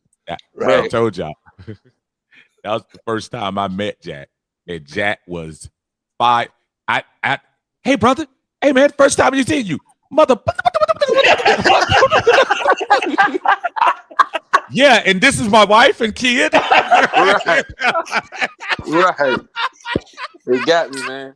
They got me for 3,000. Don't forget, we talking about euros now. Big money now. Oh yeah. Bro. Big money now. Not me. No, sir. I'm not even going over there with that German food. Not for that performance. Yeah, you're the schnitzel. Dr. Ganja says, Senator Ra, take away the run, and we done. Oh my God. Oh, wow. That's a super head chat. That's Wait, how many Amazing. rushing yards did Bijan finish with? Like 56 or something? No, it wasn't that much. It wasn't that much. No, I don't think Are so. you serious? Because I have a stat here, but he had 25 rushing Yeah, yards. that was about 25 rushing yards. And guess what? Stevenson had 142, James Cook had 118, Brees Hall had 111, Rico Dowell had 234, Vidal had 138, and Junkins had 84. That's sad. In all their other games. Man. And we couldn't even get 60. That's sad. I don't know, man. right. Alda ran crazy on them. Yes. That's right. I love this team, man. I need to see. I need to see more. I need to see more going up against the Patriots and the Colts, Panthers coming after the Panthers. You got the Saints in New Orleans. I mean, Saints are done. You're gonna get them 2 wins right there out the way. No, don't. I don't know. Stop it. Stop it.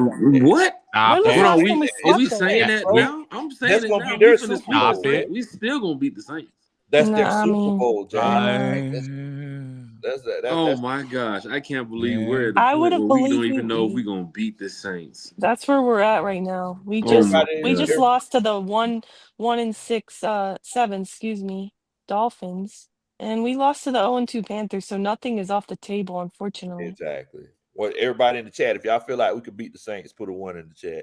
If you feel like it's a chance we might lose that one too, put a 2 in the chat. Respectfully. Respectful. Can't believe this, man. I'm putting a 2 in the chat. I'm not because you just don't know. I'm trying to tell with y'all. you, Uncle Steve. No, We shit, gonna you're beat. right. We'll beat one of these 2 teams. We gonna beat the Patriots or the Colts, and then we're gonna come back and we're gonna lose to the Saints. I Watch. believe it because that's what this season has been. That's what this season has been. Ups and downs. Yeah. Ups and downs. Vivian Green described it best, man. This is an emotional roller coaster. Loving you ain't nothing help that. That's what it is. She explained it a little more in key, but she did explain it. As long as you don't get to that one song, country, it ain't time of the year to start singing it. But there's an old song, Uncle Steve might know about this one back in the day. It's called "Hello, Darkness, My Old Friend." Oh yeah. You're gonna be back in darkness, my boy. Going back in darkness. You're gonna go back to darkness. I saw a team today, bro. Them fans in the stands were just like, we're done. They got up out of there, man. Uncle Steve, what's that? The sound of silence. Sounds of Silence by Simon and Garfunkel. Yeah. Hello, darkness, my dad. That's wrong, bro.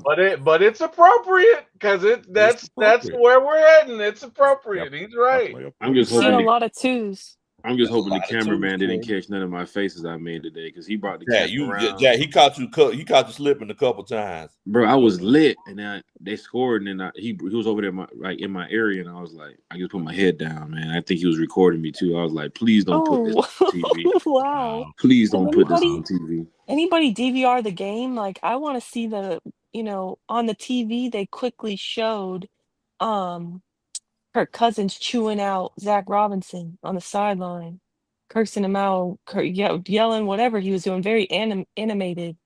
Did anybody get that on recording? Because I just saw it real quick on the TV. I'm gonna go back because I always go back and watch it. We have YouTube TV, so I'm gonna go back and watch it and see if I can see that because I can only imagine Kirk Cousins like.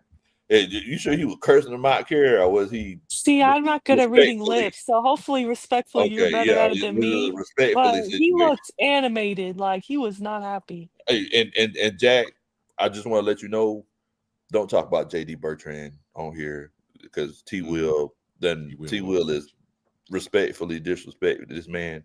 I did not disrespect that. I did not.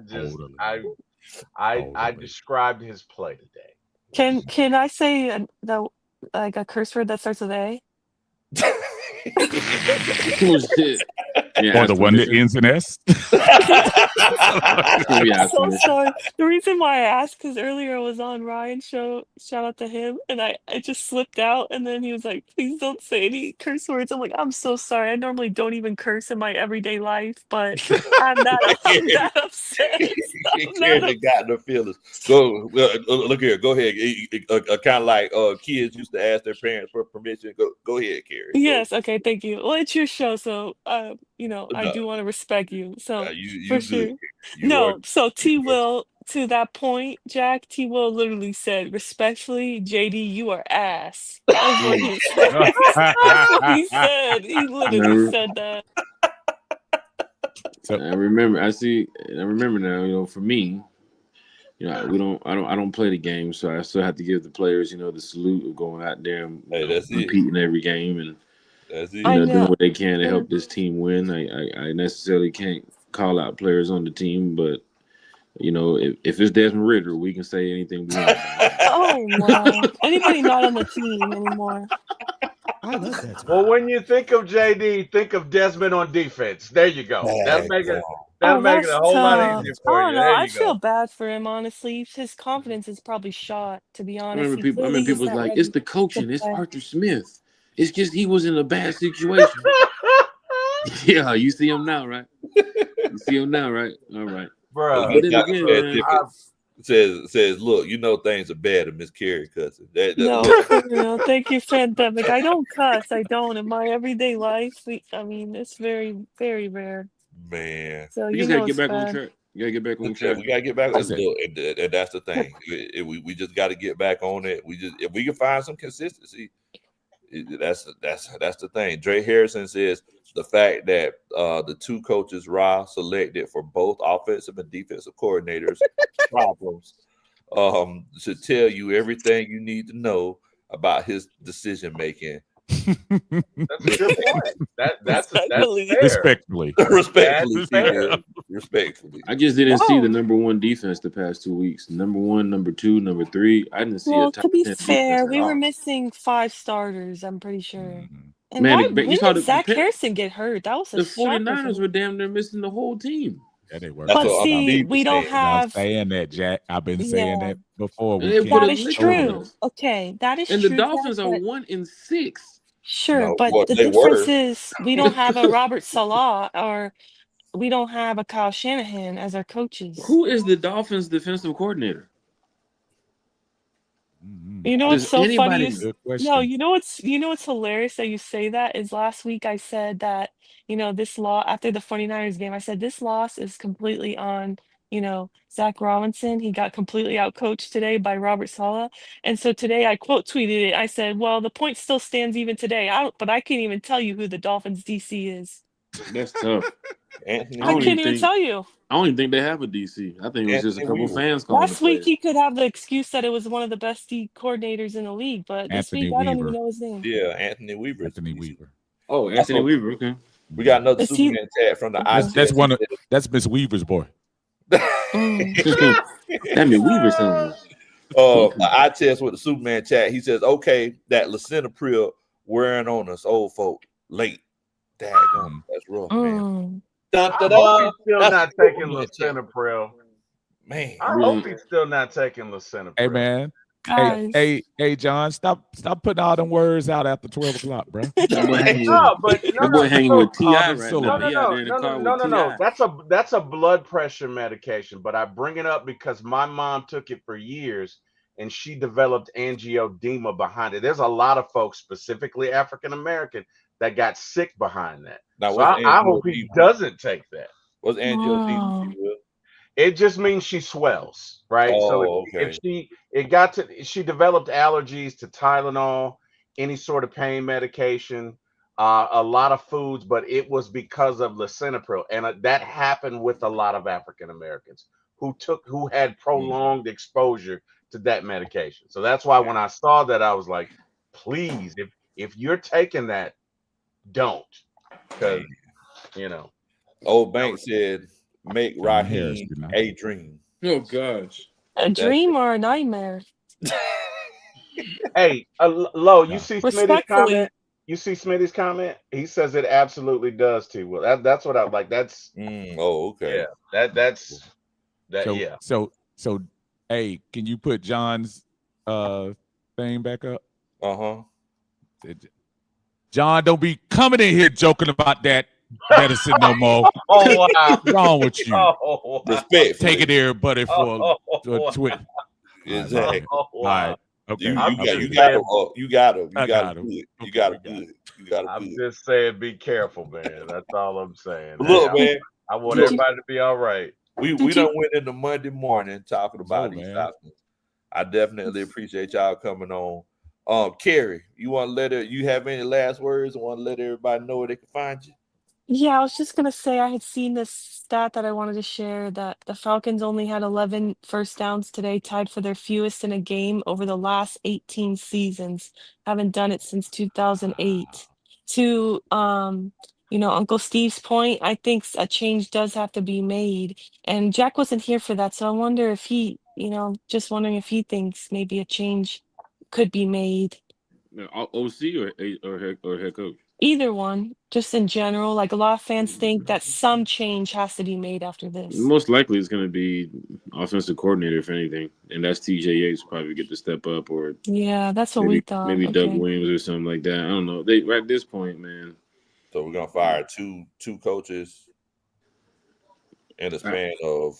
Wow. I don't think you want to get rid of Raheem and No, get I'm rid talking of Zach about. I'm talking about Ike Hilliard I and kill you. Zach Yeah. Robinson.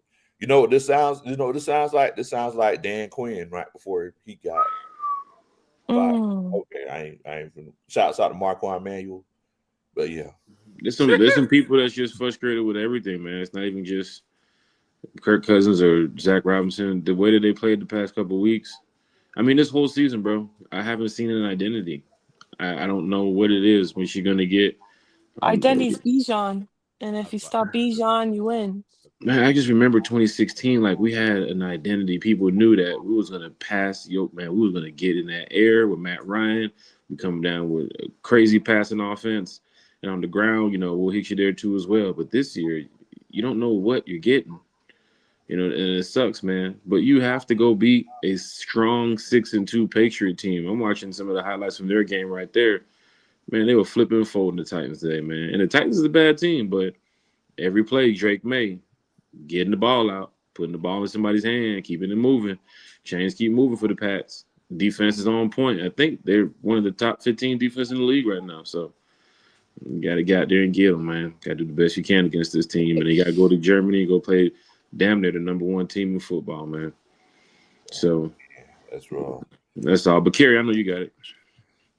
Yeah, thank you so much, Big Love, for having me on. This has been great. And again, it's always, nice to listen to your show after a loss, after a win too, of course, but after a loss, it always is my go-to channel when I need some cheering up. Seriously, you and Coach Ronnie are great with that. So thank you for everything. So much. And yeah, let's hope some changes are made because we should not be bottom 5 and scoring with, 4 top 8 top 8 first round draft picks in the last 5 years. That's just all on offense, just unacceptable. And 12 touchdowns scored in 7 games, unacceptable. I'm sorry, with this offensive weapons we have. So hopefully something's changed, for the Falcons fans' sake and even for the locker room because you don't want the players to check out.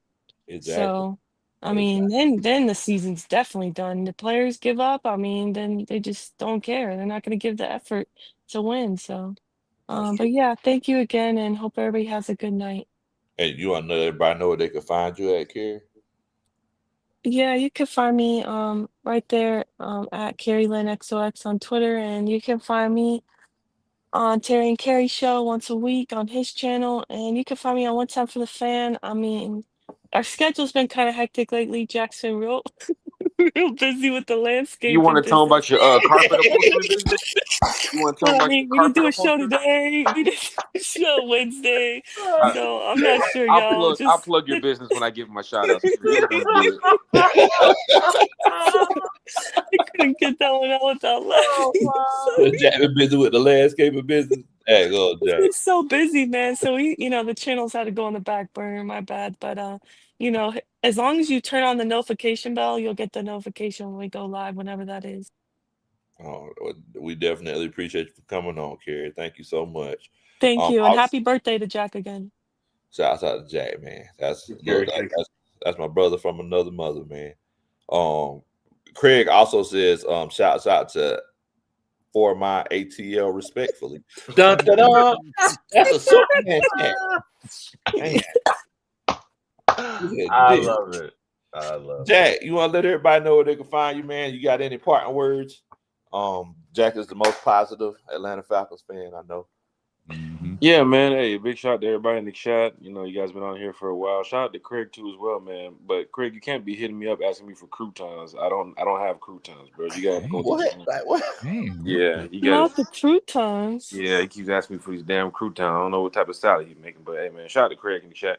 Falcon fans, get hit that like, share, and subscribe for Big Little Country, Uncle Steve, former ATL Sports, Carrie's Upholstery. You guys will get the information later, but. It's sad, but at the end of the day, I'm not giving up on the Atlanta Falcons. I'll never give up on this team. I'm just a little disappointed, you know what I'm saying? And we just got to bounce back, man. One Time for the Fan will be on this week. Usually it's Sundays at 8, Wednesdays at 8, Friday mornings breakfast with One Time for the Fan at 9. We talk Falcons football in a positive way.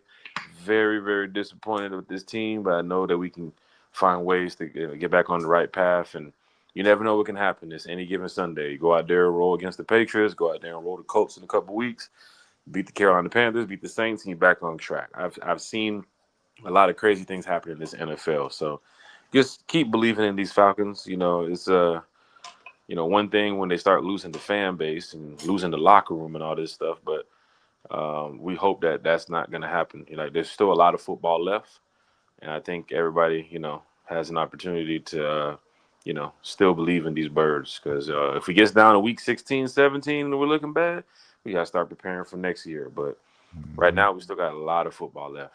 Still And a lot of ball left. we can turn this thing around as long as they, get back on track. Eric Parker says it, man. You don't practice to lose. You don't practice to lose. Shoot. I mean, I love it, but I don't know what they practice for this week. That's for sure. They definitely. I Well, saw that they tweeted out, a promo video before the game today. Says "We ready," and then everybody's quote to it said, You were not ready." For what? Well, one time for the fan, man. YouTube, Apple Podcasts, Spotify Podcasts, Amazon Podcasts, Twitter, Facebook, everywhere, man. One time for the fan is outside. And I thank you all for just, showing support to all these content creators that's on this channel. And for those who's not on this channel today, who's in the chat or putting out their own product, man, y'all just go out there and keep supporting these birds, man. So rise up, y'all. Definitely appreciate you, Jack.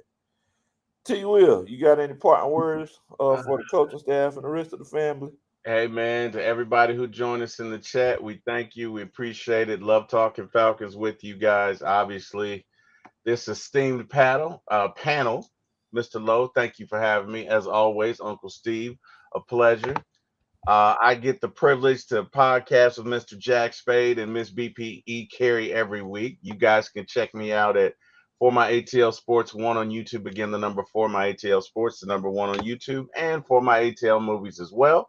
And hey, man, thankful to Mr. Jack Spade and Eric Parker for giving my start in this business. And thank God for sending all y'all on my path and waking me up this morning. Thank you, Mr. Lowe. Hey, man, thank you, respectfully. Uncle Steve. That's not going anywhere. Not going anywhere. Uncle Steve. What I want to do right now is just take some time to tell everybody out there, don't lose hope. Is that a background track?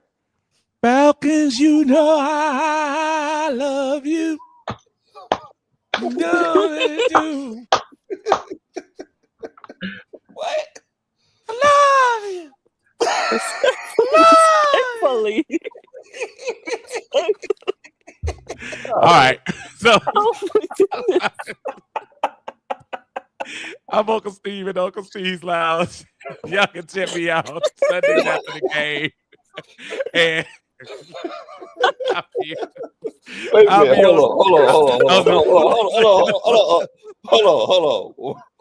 Hold on. Before you go, can you play that one more time for us? I'm sorry. I'll be laughing too hard. Please. Now I'm laughing too hard. I was too serious. I can't do it. Okay.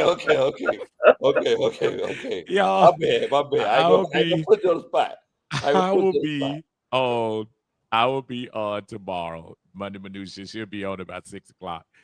Thank you so much, Lo. I appreciate the vibe. T. Will, appreciate you respectfully. Jack, the per square rate, the per square amount of leaves at my yard probably outnumber Lowe's. So you want a better deal? I'll be here. Uncle Steve has now been added to the roast session. Oh, wow. Week. Happy birthday, brother. Carrie, always a pleasure, Carrie, being on with you and everything. It's been great. No, all kidding aside, man, we got to get this stuff together. There is no give up in me at all. I understand everybody's down. Everybody's out. I feel you. You mentioned something earlier. I think it was Carrie when we or was it Jack talking about how we did in 2016. We were 4-3 in 2016 during that year, and I know 3-4 is one game less, but at the same time we were 4-3. Things can turn around. Maybe not with the same coordinators, but things can turn around. And just like Raheem, just like Dan Quinn had to take over the defense in the last half of that season, maybe we have to find somebody to take over for the offense for this last half of the season, and maybe that'll be what kickstarts us off. I'm not giving up. 10 games left. That's way too many games to just say I'm done. I'm still riding high on the Falcons. Y'all, if y'all riding high too, y'all catch me on the Uncle Steve's Lounge on YouTube. I appreciate it. Man, definitely enjoy having you, Uncle Steve. Oh, Country, just real quick, man. I gotta give a shout out, man. Shout out Miles Garrett, man. Ran into Miles today at the game. So, Miles from Fox 5, man. Talking a lot of Falcon football with him on the field, and you told me a lot, man. So big shout out to Miles Garrett, man. He's a great guy, man. Shout out to Miles. He's the man. Yes, always enjoy Miles, man. Miles, if you're watching, much love to you, my friend. Much love to you. Also, shouts out to brother John Freaky. Oh yeah. I can't wait to hear him on the radio. To hear he been tweeting. Yeah, I heard. He definitely been out there tweeting. You saw his Facebook post? His Facebook post says fire Raheem and Zach right now. Really? Man, look, John don't play no games. John don't play no games. So, yeah, I can't wait to hear what brother John Freaky says. But look, I agree with y'all. There's still a lot of football left. I still have the same sentiment as I did last week. There's a lot of football left, but we don't know if it's going to be a good thing or a bad thing. Just because you got a lot of time left to do something, we don't know if it's going to end positively or negatively. But I think all of us, on this panel and everybody on the coaching staff are diehard Atlanta Falcons fans, and we're going to see this thing out through the end, and try to see what we can get, man. Like I said earlier, shouts out to the coaching staff once again for your participation.